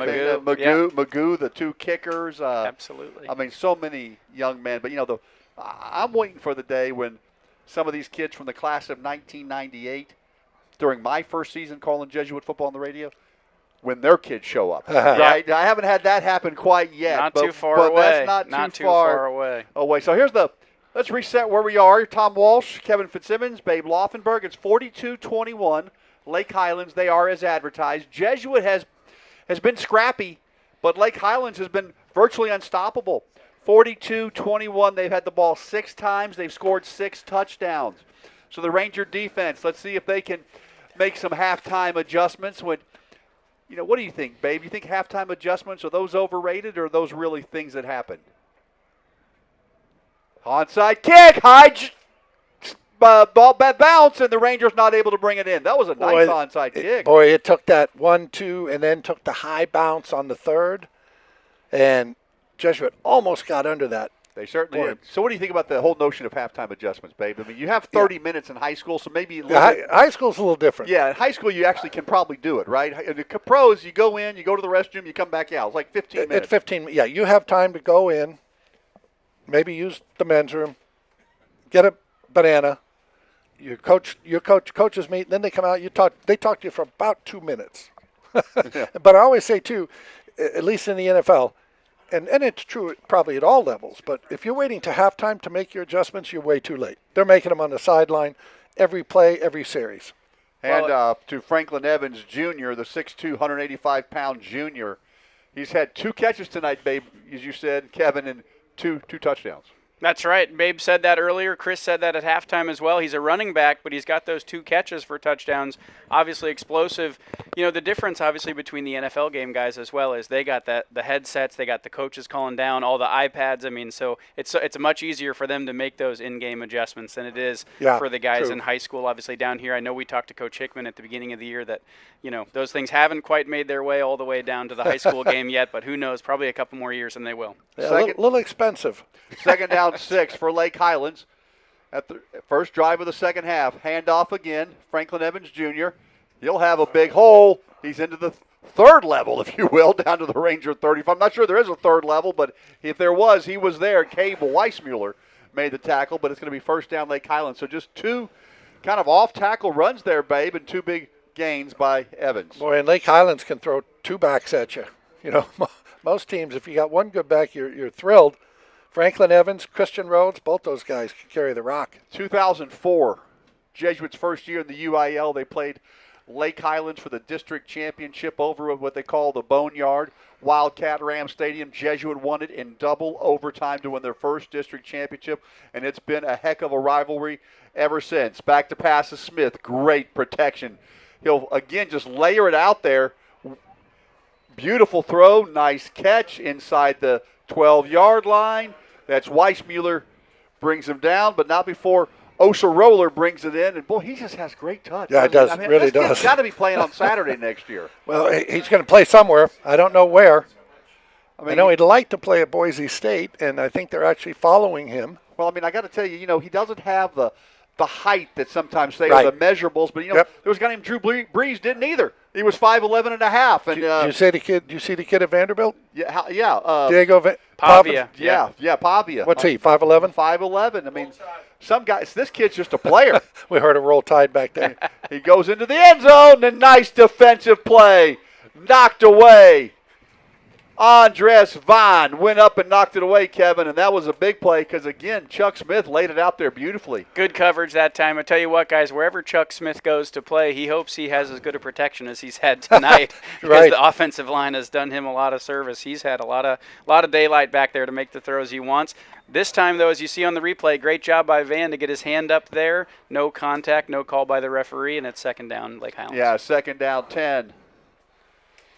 They can make a first down to the Jesuit 2-yard line. Jesuit goes 5-man front, showing blitz, handoff, right side, and probably the best job they've done tonight. Just going to say. And really getting Christian Rhodes down for very little gain. His shortest gain by far, only a couple that'll bring up 3rd down and 8. This may be the longest 3rd down they've had tonight, Chris, I think, on 3rd and 8. Yeah, Chris confirms it. As Gabriel James, the linebacker, came up. So big play here, Babe. But with this explosive offense, I wonder if they're thinking 4 downs because they just are so confident in what they can do. Yeah, I don't know. I hate to say this. I don't know how their kicker is, but, I'll take my 3 points if you don't. Yeah, I think he looks good on those extra points. I think he's got plenty of range from here. There's the snap. Smith back to pass, fires it, incomplete. Little out route, deep throw, Jack Beret. He was on the left hash, throwing it all the way across the field to the right. That's a long throw, isn't it, Babe? Long throw. It's one of those balls where I talked about the 2 and 2 to the back end of the end zone on the fade. That's kind of where you want it, 2 and 2 to the pylon up front. You just lay it out there, let your receiver go get it. Chuck Smith might have just let that one go just a shade early. Yeah, receiver wasn't quite out of the break before that ball was out, Babe. So, the field goal will be from the 16-yard line, a 26-yard field goal just inside the left hash. Good snap, good hold. The kick is up. It's perfect. And the Rangers defense does hold as Andrew Wilson brings it down through the uprights to make it 45-21. Hey, guys, I want to say something. I've done this for 28 years. And I think that I was upset on the non-holding call against the Jesuit defender on that Bass big play, but I think I was out of line. The official obviously has a much better view. And, I'm not saying that he intentionally didn't call it. He probably just missed it. But I think I was a little out of line. And I want to apologize. It's not something I'd like to do. Obviously, I'm rooting for the Jesuit Rangers. But these officials have a hard job. I respect them. And I just felt compelled to say it. No one told me to say it. But I wanted to say it myself because it's not my style to normally criticize the officials. And if the official comes back and watches it on YouTube, I want to say, sir, I am sorry. You guys have a much harder job. It's easy up here, as Babe Leifenberg likes to say, from 200 feet away to make the calls.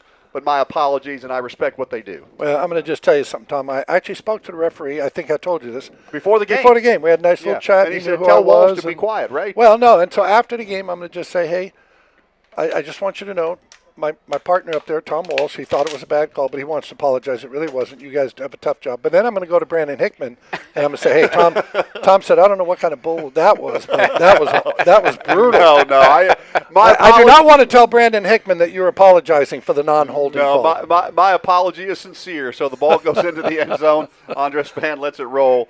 And that play was 7 plays, 49 yards, 2:27 comes off the clock. The 26-yard Wilson field goal makes it 45-21. All right, now look, we got an uphill battle, but these Rangers, we know this, Kevin, they will not stop competing. Right? I mean, these guys will keep fighting to the end. Nope, and we've seen it all season. I think get down in some games. This is the time now where your big players start to shine. I think you look at Shane Parker, you look for Cade Kirby. Joseph Konings has had a couple of great catches across the middle. Let's see what this offense does now. 1st and 10 at their own 25-yard line.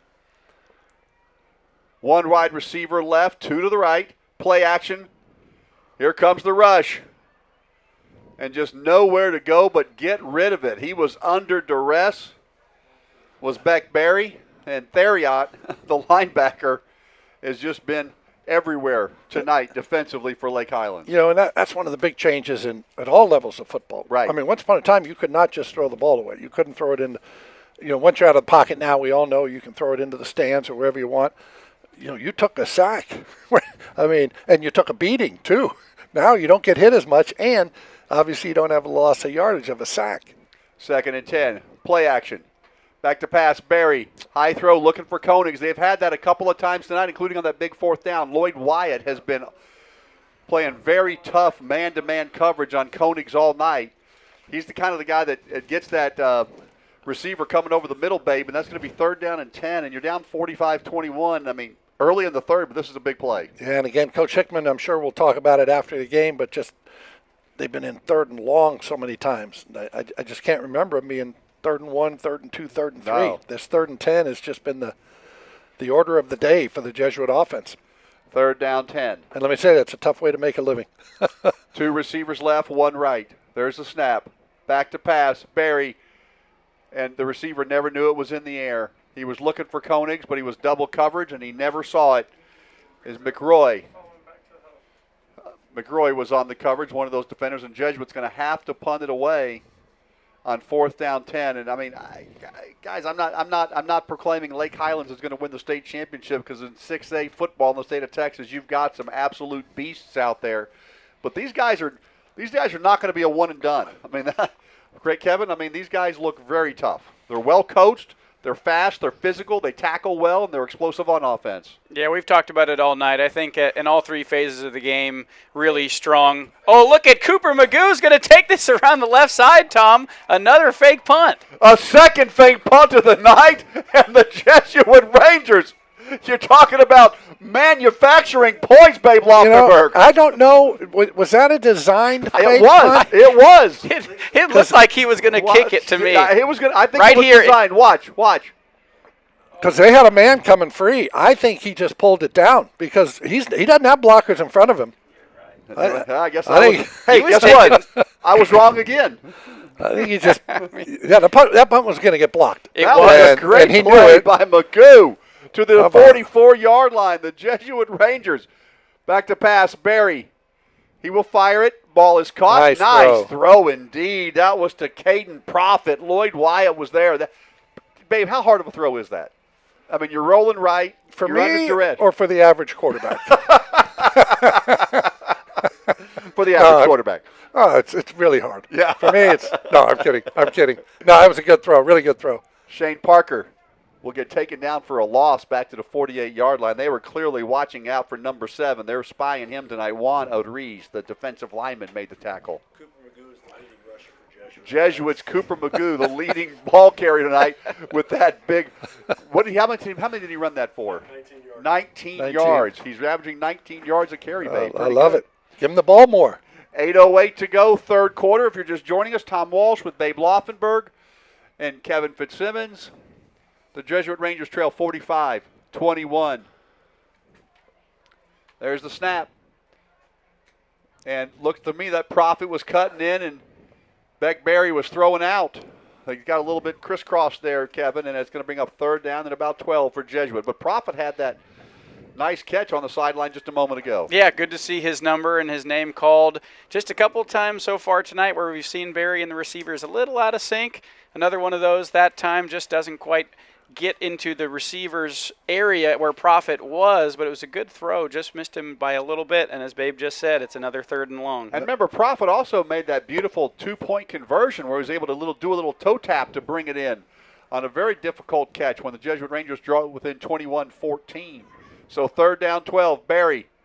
He's under pressure, rolling right, looking to tuck it and run, and he's going to get thrown out of bounds short of a 1st down. Well, we had this earlier in tonight's game. Ball's on the other side of the 50. It's at the 45. I mean, Brandon Hickman, the Rangers head coach, he's like, just give me a reason to go for it. Just get it to 4th and 5 here. And it's going to be 4th and 11. Well, they've already picked up one 4th and 12 tonight. Yeah, offense staying on the field. Yeah, I think that you're down 45-21. Yeah, but, boy, you just like to shorten that a little. Yeah. You didn't need to get it all on a 3rd down, but you wanted to make it manageable. Aiden Little. The play clock's going down. Was the man that made that last tackle. Only 8 seconds on the play clock. Jesuit's going to have to go. You got single coverage on the left side potentially for Kirby. Now you're going to put Shane Parker to the left side. Back to pass. Here comes the rush. Barry's going to tuck it and run. Can he get out around the corner? He cannot. He'll be taken down short of a 1st down near the 40-yard line. Chris Theriot, defensive MVP tonight for Lake Highlands. I mean, we've called his name, seems like every other play. He's so good with lateral pursuit, and the Lake Highlands offense comes back on the field. All right, Tom, you'll like to hear this. Steve Fimian, the great Steve Fimian. Oh, the great Steve Fimian. Father of the great Joe Fimian, who was a friend of my Luke's, still is. But he was right in front of us here. I was trying to get his attention, knocking on the window, and he never turned. He went home, but he's watching us now. Oh, that's so great. Well, I'd rather him be there watching us than here and not listening. And not acknowledging your taps on the window. Yes. 1st and 10 from their own 45-yard line. Lake Highlands, high snap. Back to pass. Here comes the Ranger rush, and incomplete. And that was the best Ranger rush that we've had tonight, other than that time Tanner Krug came up with the almost sack. But the high snap kind of threw off the timing. It was not just a high snap. It was kind of a slow snap. Kind of came back there. I wonder if they've got a new center in the game. But great to hear from Steve Fimian. It's another guy that I know that you know that texted you but did not text me, babe. Yeah, once I'm here, Tom, you might as well just shut your phone off. 'Cause you know. Only for one more game, though, Tom. So maybe we'll only keep the phone calls coming, the texts coming for another few hours. 2nd down and 10. There's the snap.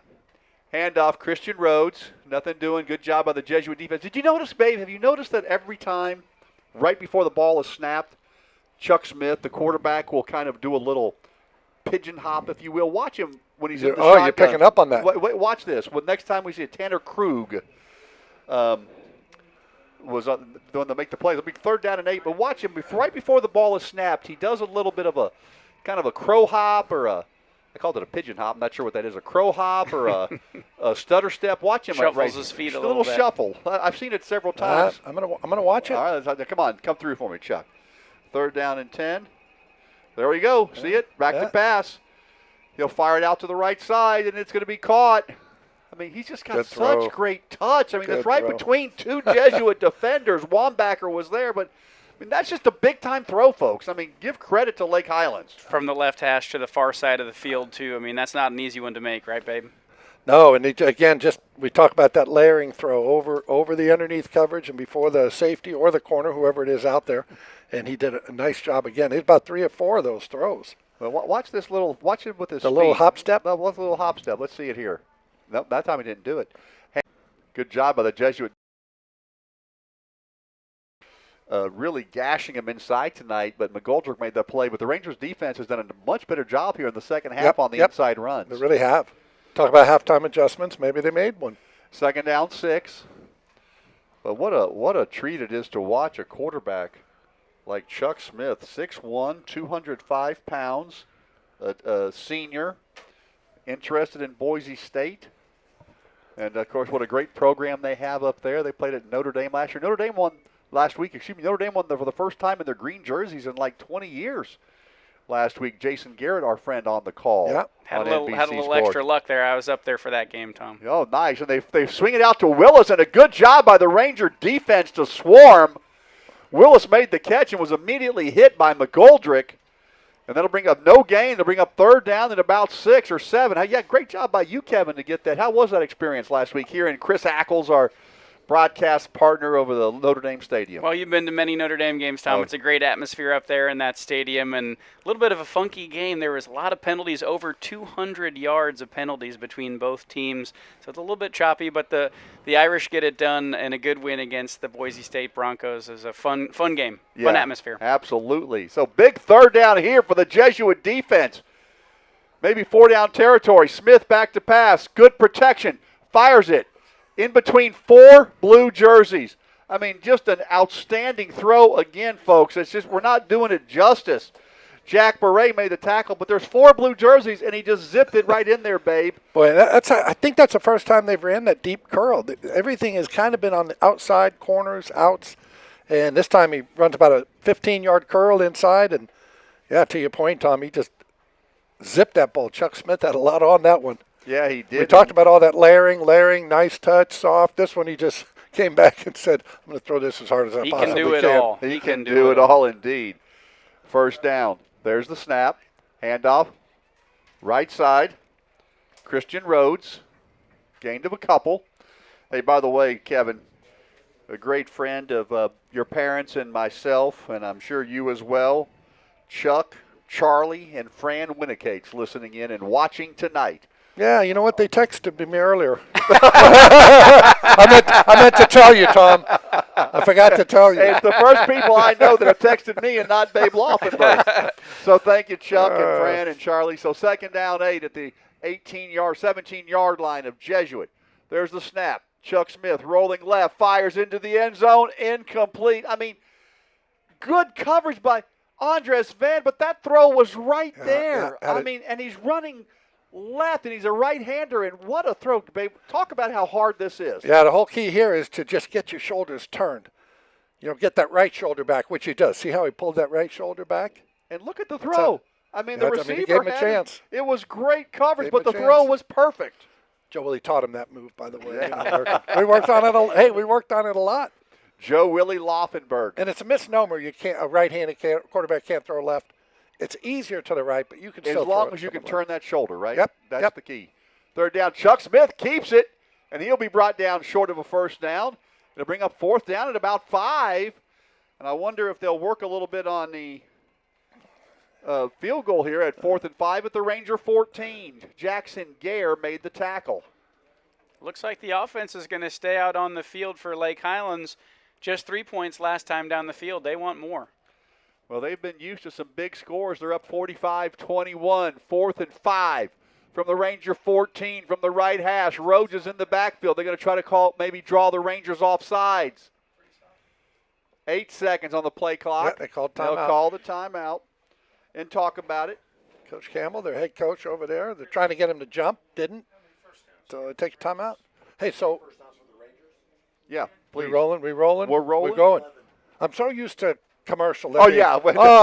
I'm ready to read something. Go to break. And it's funny, I forget who the player was, but it was a rookie this year. Might have been Tyler Booker. Tyler Booker from Alabama. And Alabama, right? Yes, sir. Okay. 12th pick in the draft. I think it was him. But anyway, he said he wasn't used to the TV timeouts that you have in the NFL and how long they are. And when you're out there as a player, you're ready to go. And they say, no, the official just holds you. And it goes on for, he said, man, I wasn't used to that. Yeah. And it's not like Alabama never played on television. Right. Exactly. but it's a different deal. So, Kevin, I think we got our third quarter sponsor. We'll give a quick shout out to our third quarter sponsor, Complete Land Sculpture. Tonight's third quarter brought to you in part by Complete Land Sculpture, creating beautiful outdoor spaces for over 40 years. From initial design, construction of pools and structures, planting installation to year-round maintenance, Complete Land Sculpture is proud to keep North Texas looking its best. We're honored to be longtime supporters of Jesuit athletics and the Jesuit community. Contact Complete Land Sculpture at 214-949-4689 for all your landscaping needs. Go Rangers. All right, 4th down and 5 from the 14-yard line. On the right side, one single receiver, 3 left. Rhodes is in the backfield with Smith. Low snap. He's rolling left. Here comes the Rangers rush. He's open. Caught. 5-yard line. First down. What another beautiful throw by Chuck Smith. Ben Phillips made the tackle, but Willis brought it in. He has been clutch on some 3rd and 4th downs tonight. Yeah, and this time Chuck Smith had to navigate a little pass rush. The last time he had a nice, clean view of it all. This time he kind of has to pull up there, but does a nice job of getting the football out. So it was a good route scheme that time. We couldn't see it on the replay, but had 3 guys out there, went too long, and then Willis was right open on that little shallow out route for the first down. First and goal from the 5-yard line. Rhodes gets the carry, and he'll get to about the 2-yard line, maybe the 2.5. It'll bring up second down goal. And Rhodes, he looks like a lean kind of guy, but he sure runs with some power. Right? He really does. And through the hole. Kind of an upright runner. Again, I think you called it, Eric Dickerson. I mean, now, I don't want people to then text me and say, oh, what are you saying? He's Eric Dickerson? I said, no. He just kind of runs like him. He runs like him, but, I mean, he's got a lot of the attributes, right? He's tall. Got that upright. He runs upright, and he's fast. I mean, he is explosive. I mean, when Dickerson got into the secondary, you were just not used to a 6'3" guy running around away from everybody. Sealy, Texas, is that correct? I don't remember. I think he's from Sealy. But he was absolutely unbelievable. Handoff, left side. Rhodes will go in for the score. Evans, on that carry. So that'll make it 51-21. Well, we talked about it all night, that dual running back threat. Those guys were 3rd and 4th in the district. I think they'll probably be 1 and 2 at the end of the night. That time it's Evans. Seems like every time he touches the ball, he's going into the end zone. We talked about his 2 catches for touchdowns in the first half. That time it's a run. Caps off this drive for the Lake Highlands Wildcats. All right, well, now I think, folks, I mean, the Lake Highlands obviously is they are rolling. We're impressed We give them all kinds of props as the extra point is up and good, and I'm looking forward to seeing what they can do in the playoffs.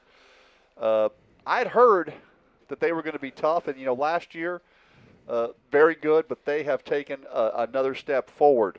All right, so Tom, let me ask you a question. Yes, sir, I'm available. You've been doing this a long time. 28 years. Who is the best player? We'll take all Jesuit players out of this. Okay. Who is the best player that you have seen in person where you just said, "Oh my goodness"? Well, that's a really good. You can give me 2 or 3. Yeah, let me think about that for a moment. Of course, wow. I can give you a couple. Give me a couple that you're I thinking saw. of. Well, I'm trying to go over 28 years. So go ahead and give me a couple. Now, like for example, I'm not saying he's the best, but he was darn good. Haynes King, who of course playing for Georgia Tech right now. Yeah. I mean, he was incredible as a quarterback. Garrett Nussmeier. And where did he play? Where did Haynes King play? Haynes King played at Longview. Played for his dad, Okay. who was the head coach, had a state championship, and then Jesuit upset them his senior year when they were number 2 in the state. But Garrett Nussmeier, starting quarterback for LSU. We saw him play. I think he was at Flower Mound Marcus. Yeah. Mm-hmm. His little brother's there right now. So those are a couple guys kind of recently, but I'll give it some more thought. You can maybe give me your thoughts as the kickoff will be taken at the 8-yard line. Andres Mann, nice return outside the 30-yard line to about the 31-yard line. But who are you thinking about, Babe, as you're thinking back? Well, I didn't see a ton of high school football here. I mean, I watched, obviously, when my sons were playing. But I remember Matthew Stafford. You read about him. You heard this guy's great. And so I'm going to go out. I'm going to go watch this guy. And not knowing him or the family or anything, but I was like, okay. Yeah. Well, he's pretty good. I saw him play as well. I mean, Kyler Murray, I went up to watch him play when he was at Allen. Man among boys. Even though he obviously doesn't have the Short in size, stature. but I just like, this kid's unbelievable. Well, I'll tell you who I saw. We went down to Lake Travis and saw Garrett Wilson, who played last week against the Cowboys. Oh. I mean, he was incredible. Yeah. Parker goes in motion. And they're looking for Parker. Ball goes incomplete. Parker was cutting it up, and he was throwing it out. So it is fun when you see those kids, though. I mean, they're. I never saw Adrian Peterson play in person, but, you watch some of the tape, and it's just like. Oh, yeah. What are you supposed to do? Yeah. Unbelievable. They talk about a guy like Derrick Henry playing high school football. They gave the ball to him 50 times a game when he was in high school as a running back. They just, Derrick Henry just doing everything for that high school team. And then, of course, the next year he's running for Alabama. So 2nd and 10, and Beck Berry is sacked behind the line of scrimmage by Jeremiah Jones. So how would you like to be a high school kid? 150, 160-pound defensive back, and here comes Derrick Henry, who I'm sure was 230 at the time. Well, I probably ran 4.5. It's funny y'all are talking about Derrick Henry because Derrick Henry. I was just read an article in the last 24 to 48 hours where Nick Saban was talking about that they were getting on Derrick Henry for not making some kind of a block or something in practice. Derrick Henry said, "Hey, coach, no one taught me that. When I was in high school, they just gave me the ball and told me to run." Right. He didn't know how to pass block. He didn't know how. And they said he became quite a good one. So 3rd down and long. Ball's thrown to Lindley, trying to get some blocks, and he'll get taken down at about the 34-yard line by Bilty. And can I tell you guys something? Yes, sir. I wouldn't be disrespectful to Nick Saban, right? One of the great coaches of all Great, time. of course. 7 national championships, all that. But I would say, Coach, I don't want to butt in here, but I really don't want him blocking. I want him carrying. Right. See those other 10 guys that are in front of him? They can have block. them block and have him run. What do you think Saban would say? They did that plenty of times too. I think he'd say they did that just enough to win a national championship with Derrick Henry. Yeah, what a coach. What a coaching legacy. Okay, 4th down and 8, 16.4 seconds to go here in the 3rd quarter. And here comes the kick. And wow, that's a boomer. Nice kick by Magoo. He's going to land at the 20-yard line and take a bounce for the benefit of the Lake Highlands Wildcats. Heck of a kick. 41 yards on the kick, only 8 seconds on the clock. We were talking about disciplinarians earlier, too. So I had a buddy. We've all had those buddies from high school, right? Yes. They become something other than what you thought they would be. They were derelicts in high school, right? But then they've got these positions of power or whatnot. And my buddy Ed Merrick played high school basketball with him. And Ed was a smart guy, but he was total clown. I mean, the guy that would drive through the jack box backward, maybe with his pants on, maybe with his pants off, and all this stuff. Well, he becomes a counselor for the freshmen at my old high school. He coached basketball there, and he was a counselor. I said, "You're counseling young men?" I mean, he knows it from experience, babe. And I'll tell you a funny story after this next play. All right, this should be the last play of the third quarter. Chuck Smith, handoff, right side, Evans, and he'll get taken down after a gain of about 5.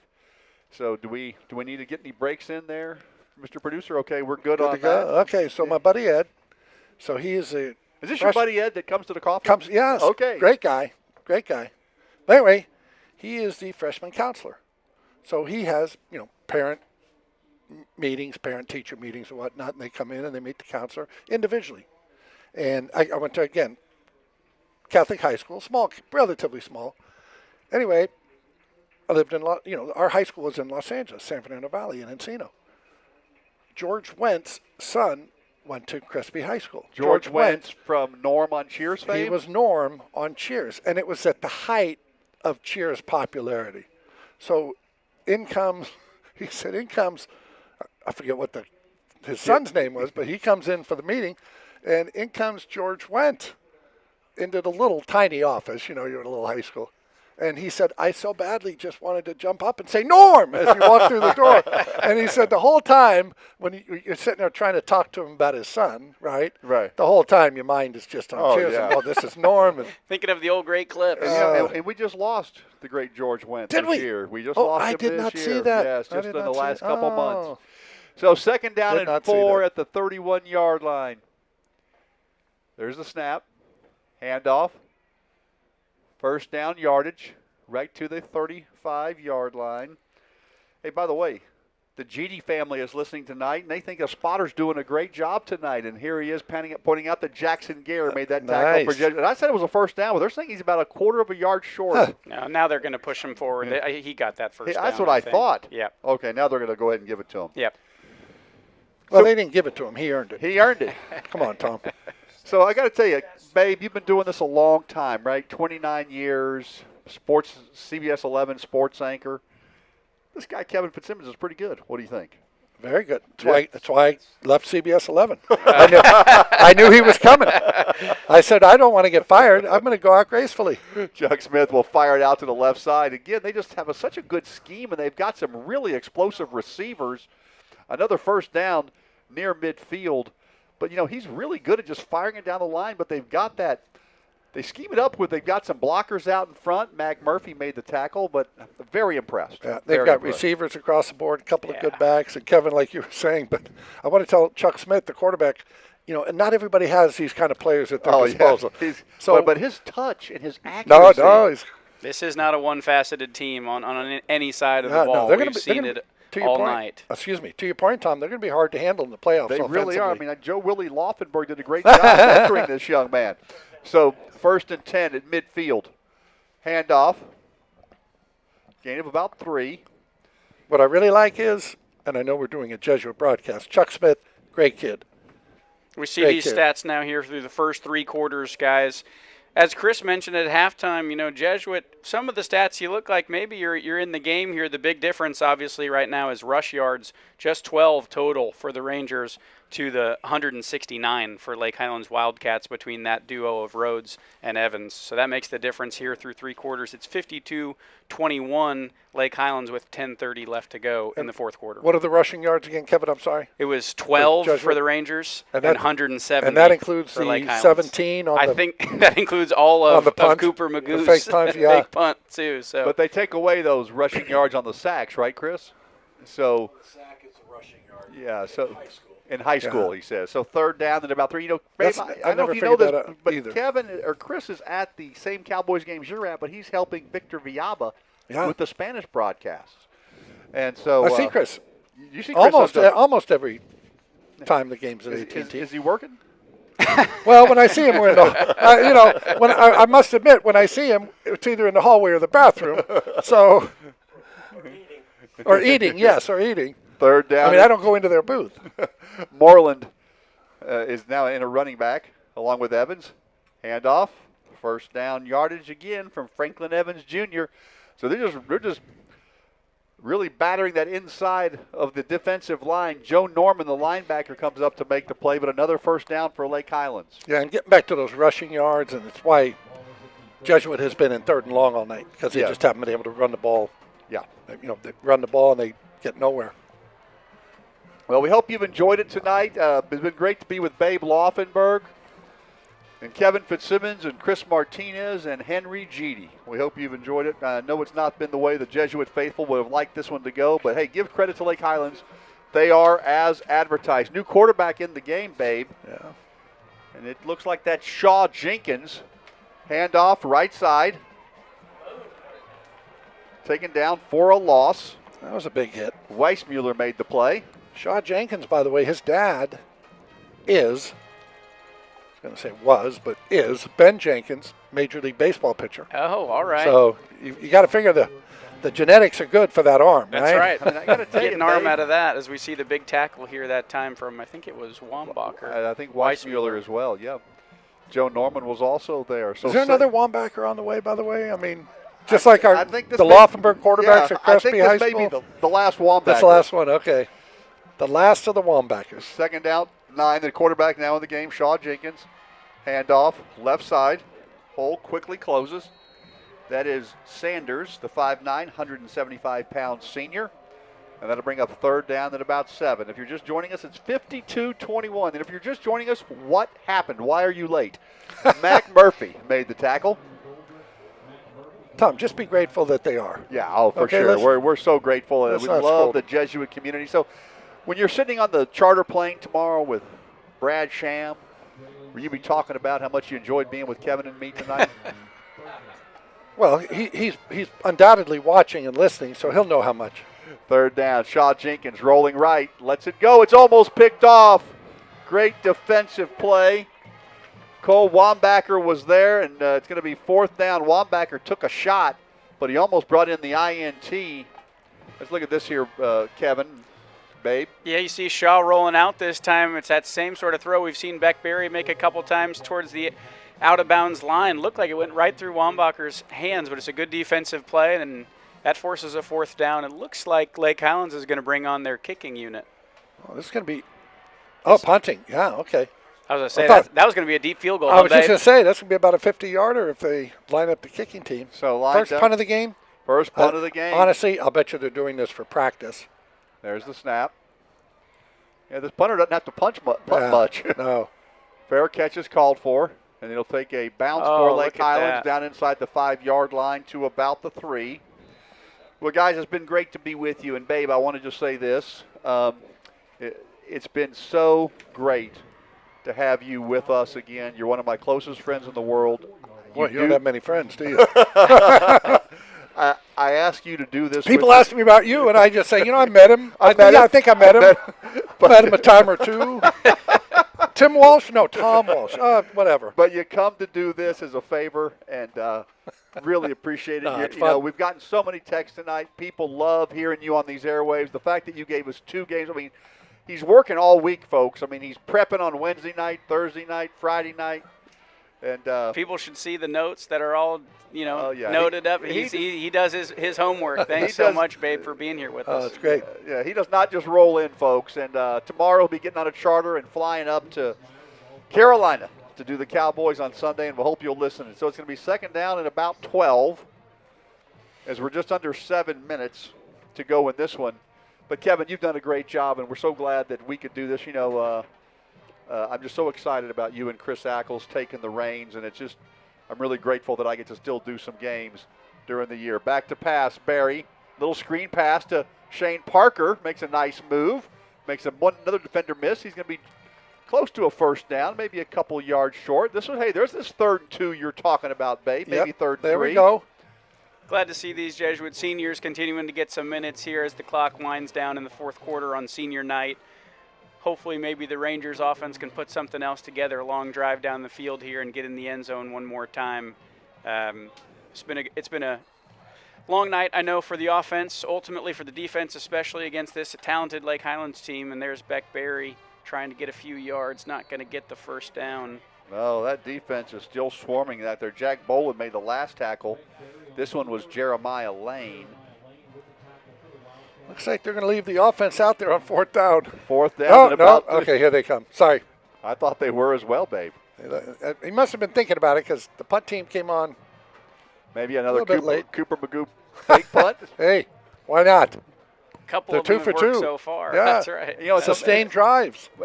When you think about it, it's amazing the quick scores we had in the first half. I mean, just back and forth we went. Remember, at one point, folks, it was 21-14 before Lake Highlands pulled away in this one, and we're very impressed with them. There's Magoo's kick. He's got a nice leg, doesn't he? I mean, that's a good kick, and that's going to bounce just shy of midfield and take a Jesuit bounce all the way down to the 34-yard line. I mean, Chris, that is a 54-yard kick. Wow. Cooper Magoo's been busy in lots of ways tonight. That's a great punt. I want to give a quick shout out to our 4th quarter sponsor, Rockmore Roofing Solutions. From kickoff to the final whistle, Rockmore Roofing has you covered. Proudly serving our neighbors and supporting Jesuit Rangers football. That's our 4th quarter sponsor, Tom, with 5:11 left to go here in the game. Yep, 5:11 to go here in the ball game. You know, I don't want to tell people how to do their job, but next time you have senior night, bring a team in you can beat. You know what I'm saying? This is a tough one. This is a tough one. Homecoming in a couple of weeks against Richardson. I think maybe we're going to try to get them then. Okay. How's that? Yeah, you got 2 games, right? I mean, senior night and homecoming. Any other? But I got to tell you guys, Richardson Eagles are tough. Okay. They have gotten good. I mean, the Eagles, you know, kind of known as a basketball school of late. They've gotten to the Final Four recently here in 6A as the ball carriers throw down behind the line of scrimmage. Dean Gafford with a nice play came in and penetrated and made the tackle. You know, when I was at Indiana, we weren't the Indiana of today, who, by the way, are going duck hunting tomorrow in Eugene. Really? Yes, Indiana, Oregon. That's number 7 versus number 3. Yeah. Number 7 Indiana versus number 3 Oregon. Notice how I knew those rankings? A Big Ten matchup, I think, Indiana versus Oregon. I know. I still have not wrapped my arms around that. Any part of it, you know. Sure. USC, Ohio State, Big Ten matchup. Watch it. I'm like, oh, that's right. 2nd down 11. IU trying to rewrite theirs as well. Football school now. Yeah, they've gotten the excellent Cade Weissmuller made the play on Shaw Jenkins, the quarterback keeper. You know, I'm going. What's the name of the Indiana football coach? I'm going blank. Signetti. Yes, Signetti. I mean, give that guy some credit. Oh. I mean, he has turned around. Of course, they were great when you were there. We were so good that Lee Corso got fired after my senior year. That's no. But you got to give this guy some credit. And you went up to he's Notre done great. Babe, you went up to Notre Dame last year and watched the playoff. I went to that playoff game. Yeah. It was awesome. Yeah, I was there too. It was a great Were atmosphere. you there? Yes, sir. Cold. Yeah, it was very cold. It was awesome up until the kickoff. Third down. That's right. That then it was first downhill. kickoff. Sean Jenkins trying to get that first down stick, and he will. Show it some. The ball comes out. It's still, I think Jesuit may have gotten it at the 41-yard line. Did he stay in bounds? He sure stayed did. in bounds. Sure Shaw did. Jenkins had the first down. Someone punched it out. It was Gabriel James, I think, that time. You talked about it, babe, not even really going for the tackle. No, that watch wasn't. him. Maybe you'll get a look here on the replay. Watch him swing his left arm as he gets out there. That's a great stiff arm at first by Shaw, but there's James on the chase. He'll get his left arm in there and pop it out, and the ball just stays inside the line. Great How work did by that our ball cameraman. stay in bounds? I know. That was incredible. Joe Norman made the recovery, but yeah. You know, they call that the peanut punch. Yes. Peanut Tillman from the Bears was the first one to really do that. Do it all the time. And it's incredible. He has like 48 forced fumbles. Handoff right side. Nice run by Meyer. You know, hey, last week we saw the linebacker from Notre Dame. I'm going blank. Maris Leofow punched it out Huge play on Brees Hall. That was if we have Cowboy fans out here. That's the beauty of this broadcast. But that's a 10-3 game, and the Jets are going in for a score. Yeah. I mean, it's going to be 10-10. He had just made a big run for a lot of yardage. Punched it out, and Cowboys scored on that possession. Handoff, left side. Good run to about the 45-yard line. That's Judson Harris, the 5'10", 170-pound junior. J.P. Livingston in at quarterback, it looks like, for the Rangers now as well, Tom. So the backup's in here as we wrap up this fourth quarter. Judd Harris's first run of the game so far. Dormany made the tackle. You know, we talked about this earlier, Kevin, but, you know, Livingston's first cousin, babe, is the star wide receiver for the University of Texas. Yeah. Who made the I believe he just had it right up in the Dallas Morning News, Yeah. if I'm not mistaken. But And, it seems to be you and I, we were down at the UT-UTEP game together, and we saw him on the field. He looks every bit as advertised. Long throw by Livingston, who last time when we called the Highland Park game, I said he looks right out of Central Casting, right? Yeah. I mean, Livingston's got the size, as Solar Roller was on the coverage, but he's 6'3". He's only a sophomore. So I think it's a good move here to get him some good reps against obviously Lake Highlands got a lot of their backups in, but hey, these are valuable reps, right, babe? absolutely. People say garbage time or whatever. Hey, you drop him back, you're throwing the football. Little draw play. Again, the white jersey swarm. Gain of about a half a yard to the 45-yard line. It'll bring up 4th down at about 5. Dylan Smith. So who's next up for Jesuit? MacArthur. Next week we're back out at Irving. Back in Irving, against okay. MacArthur. MacArthur, the other team that Lake Highlands has played so far this year and got them pretty good. I think 49-0. So hopefully the Rangers can go into Irving and get another win on a Thursday night next week. Thursday night game. Babe, can you talk about, after a tough game like this, a hard-fought game by the Rangers, as we call timeout here with 2 minutes left, a 2-minute timeout here in the fourth quarter, what's the mindset of Coach Hickman and these guys as you wrap up this game, as you get ready for next week? What are you telling the guys for them to get ready for the next matchup after this? Yeah, I think like all coaches, they're a lot harder on you after you win. Your job now is kind of pick them back up, get their confidence going, especially with young kids like these are high school kids. Yeah. You start getting down on yourself. You don't believe in yourself. You don't think people believe in you. So now that job is to get their confidence back up and tell them, hey, we can do this. As opposed to Coach Campbell on the other side telling his guys, hey, we made a lot of mistakes out there. It is funny how that works, right? That's right. That's right. Hard on yourselves after a win. Oh, Forrest had him. He had him. Caden Prophet was out there, and if he was able to connect on that, zipped it out there as Dormady was on the coverage, but Prophet could have gone in, and the Rangers will turn it over on downs. You see this one more time, just over the middle here. A nice drop back, as you mentioned, Tommy. Looks every bit the part.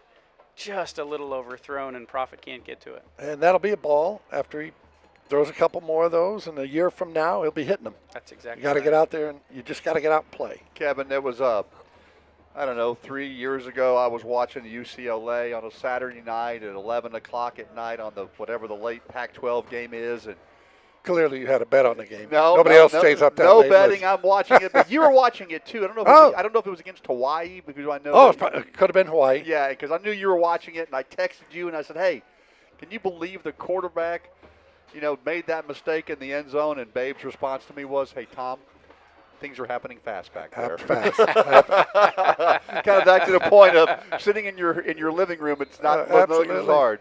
That's like I love when people say, "Oh, he's got to throw that away." You're in the pocket where you want him to throw it. Right.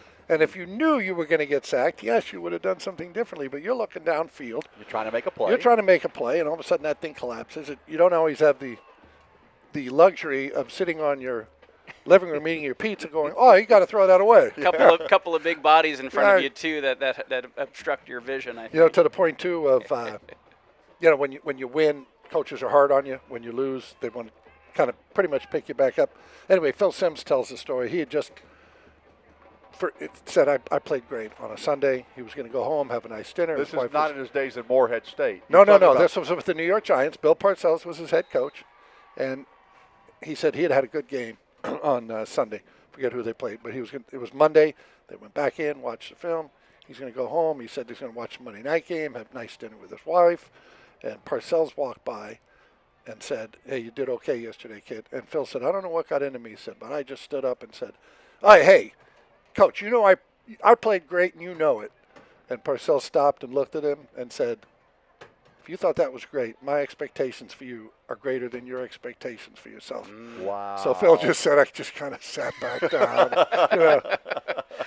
Great coaches have a way of doing that, don't they? To make you kind of want to continue to get better and play hard and go back at it the next week, right, babe? Well, Lake Highlands takes a knee for 3 times, and that will do it here tonight. It's been so much fun to be with Babe Laufenberg, Kevin Fitzsimmons, Chris Martinez, and Henry Jeedy and our friends from Tradio who did such a great job. That's Tradio, TR3DIO, and we're appreciative of all they do. If you like these replays, I mean, folks, I like the replays. I love the replays, and do a great job and really care and want to make it a first-class broadcast. We get to talk, and we get the easy work, but thanks to Tradio, and we're so glad you could join us for Ranger Football Night here Tom, on now Tradio. I can say I worked with Dan Rather, and I worked with Kevin. and don't ask me which one I enjoyed more, because I'd have to flip a coin. Well, let me be clear. Do you think I'm a good MC? Don't have to answer that, babe. Remember, you're like the corpse at the Irish wake. Necessary. Not supposed to say anything, but they need you to throw the party. Need you to throw the party. Well, anyways, that is going to do it here from tonight. We have the post-game show upcoming, and that, of course, is sponsored by My Dentist. Mosley Dental Group. You know, I was there about a month ago, sat in the chair, and Kevin Fitzsimmons, you also go to Mosley Dental Group, and Rachel is our great dental technician, and she takes great care of us, located just south of 635 on Hillcrest Road, Mosley Dental Group. And Mosley Dental, we provide advanced dental solutions and personal attention to our patient family. We promise you will never feel like an anonymous number on a chart. Instead, we'll greet you warmly by name and look forward to your visits as time spent with a friend. When you go in there, say, hey, Mosley Dental Group, Dr. Mosley, Tom Walsh, Kevin Fitzsimmons. We love listening to them with that other guy on the air, and Babe Laufenberg, and tell him that you heard his sponsorship and how much you appreciate it. Well, guys, let's get into the post-game analysis. You know, unlike the Cowboys Network, where y'all would take a break and go hear from some other commercials. We're going right into it. We're now in the Mosley Dental Group post-game show, babe. I love it. Thank you for being here. Your analysis, kind of overall thoughts of what we saw tonight. Start with Lake. Why don't we tell you what? Why don't you talk about Lake Highlands? We'll let Kevin talk about Jesuit, but you're friends with Chuck Smith's dad and your son Joe Willie. We've talked about it. Helped tutor this young man. Yeah, and I'm sorry he did now after watching that. You know, I mean, he was outstanding. Joe Willie did too good of a job, babe. Yes. I mean, check it out, babe. So what are your thoughts on Well, Lake the rushing Highlands? yards are the ones that just jump out at you, obviously, 200 to 25, basically. And, passing yards, pretty even, but a lot of touchdowns, though, by Chuck Smith on his side. But I thought, hey, this isn't a revelation. Lake Highlands was a more talented team. They played like it.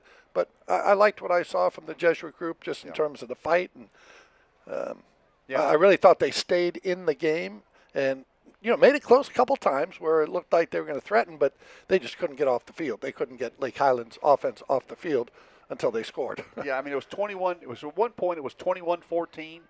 Then it became 35-21. But you're right. It was just you could not stop Chuck Smith. And I don't want to, I don't want to, I'm not sure what the right word is here, but I mean, I don't want to overdo it. But I mean, the guys just got incredible touch. I mean, we saw. It seemed like even the passes that were incomplete were right there. And I'm hoping that there's going to be some college out there, Boise State or one of our local schools. I mean, come watch this kid play. I mean, and he's a little taller than I thought. They list him at 6'1". I mean, the guy can play football. Yep, and it's important to him. You can see he loves it. I mean, I know how hard he works at it. So some school, I don't know which school, but somebody's going to get a good quarterback. And again, you can't get wrapped up in the height and the weight. At the NFL level, yes, it becomes a different game. We're going to see Bryce Young. He's just at such a disadvantage.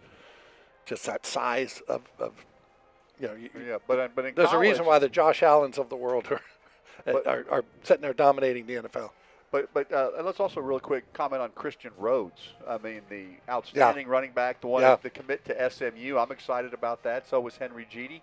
But this kid was amazing. Yeah, Rhett Lashley's going to get a good one if he's still at SMU, and I think he will be. Please, Rhett, don't leave. I mean, you already had one leave on you. Yeah, is it Arkansas that's supposed to be looking at? Yeah, I don't know. I don't know anything other than what I read, but everybody obviously is playing connect the dots. He went to school there. He grew up in Arkansas, and so it's like the whole Jimmy Johnson, Jerry Jones. When they first got here, right? Oh, they were best buddies. They roomed together, and when the breakup happened, been, they only roomed together because it was alphabetical, Jones and Johnson, right? So it took a different spin.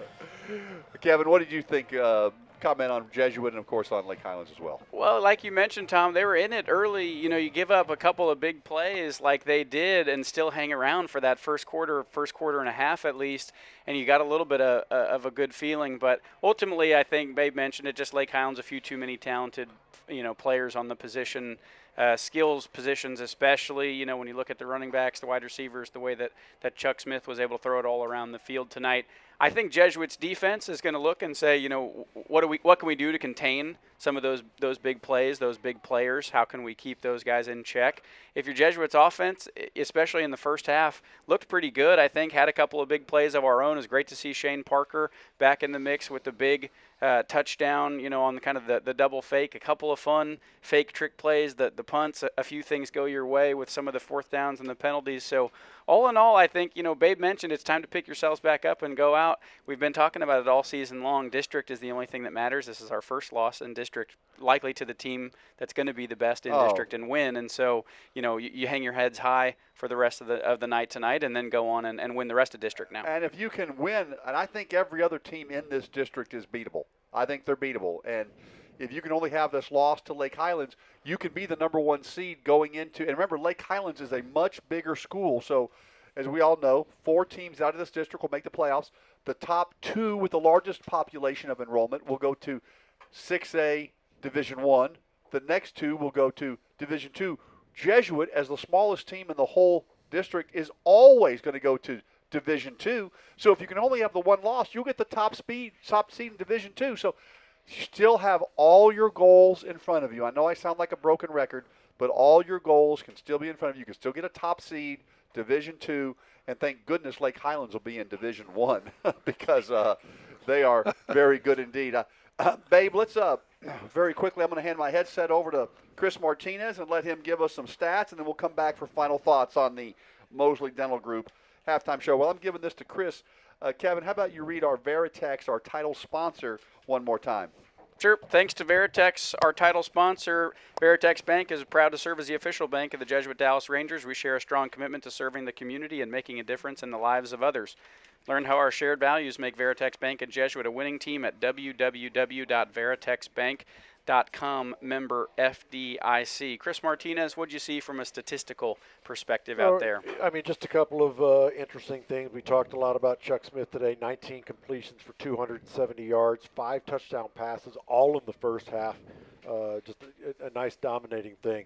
Do you realize that Jesuit did not have 1 penalty against them tonight? Wow. The entire game? The entire game. Wow. And there was no penalties called on either team in the second half. Wow. So, and then here you talked about Christian Rhodes. He had 109 yards in the first half, including that 63-yard touchdown.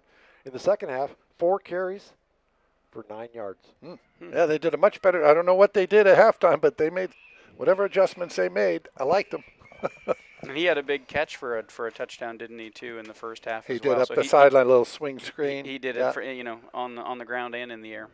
And the game just turned early on. Obviously, they won 2 turnovers by Jesuit. I mean, it was a 4th down, dropped punt, snap, and it's not technically a turnover. Would that be correct, Chris? Just downs, but long and short, they had a 30-yard drive and 11-yard drive. Lake Highlands did to go up 14-0. That's just a little demoralizing. Yeah, that's very tough. So, guys, I guess to finish this thing up on the Mosley Dental Group post-game show, I guess maybe the thing you think that I did the best tonight, followed by you, Kevin. No, how about this? Well, hey, Tom, what's the number 1 thing in life?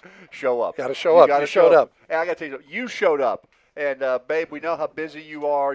Good. This is great. You're doing so many things. I enjoyed it. Mr. Kevin, yeah, enjoyed it. Thank you, Babe. You guys were both great, Kevin Fitzsimmons. So, Babe, let you give your final thoughts. Kevin, I'll let you go, and then I'll give mine.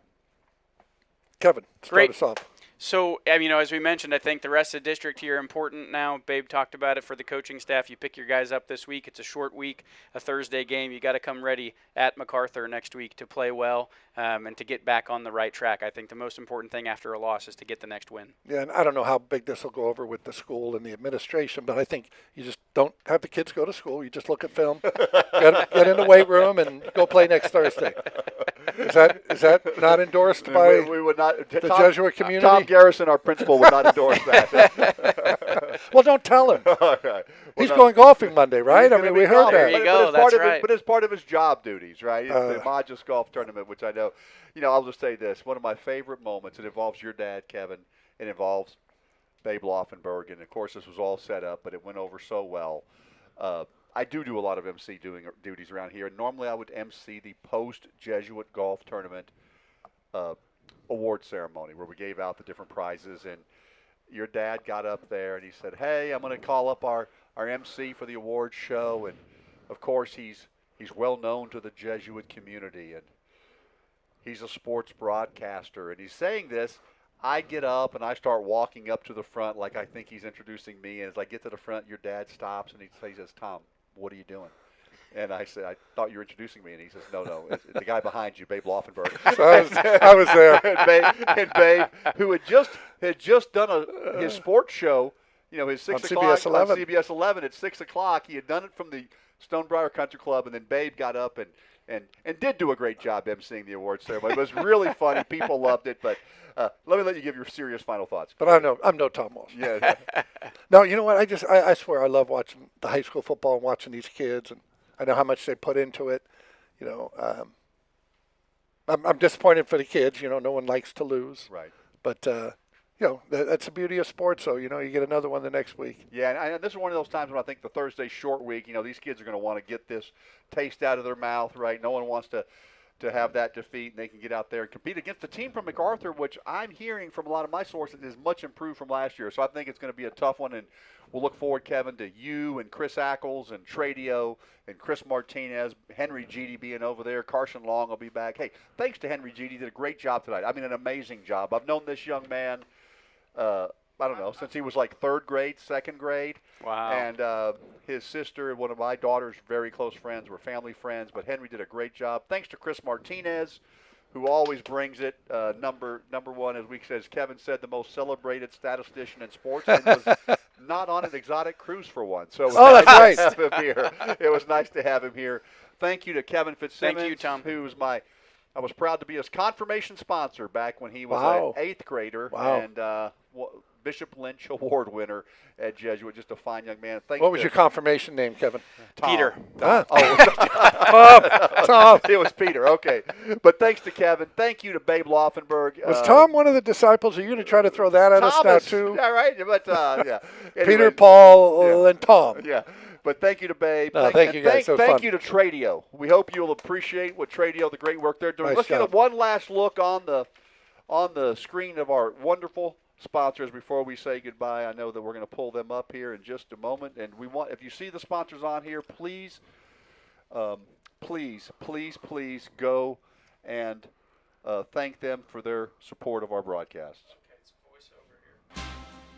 Ranger Football Night is proudly presented by the following sponsors: Right Legal PLLC Attorneys and Counselors, Complete Land Sculpture, Vanguard GMC Ford Kia and Volkswagen, Veritex Community Bank, Rockmore Roofing Systems, Barrel and Bones, Craft Bar and Smokehouse, Mosley Dental Group, and UT Southwestern Simmons Cancer Center. On behalf of the Jesuit Sports Network and this production of Ranger Football Night, thank you, sponsors.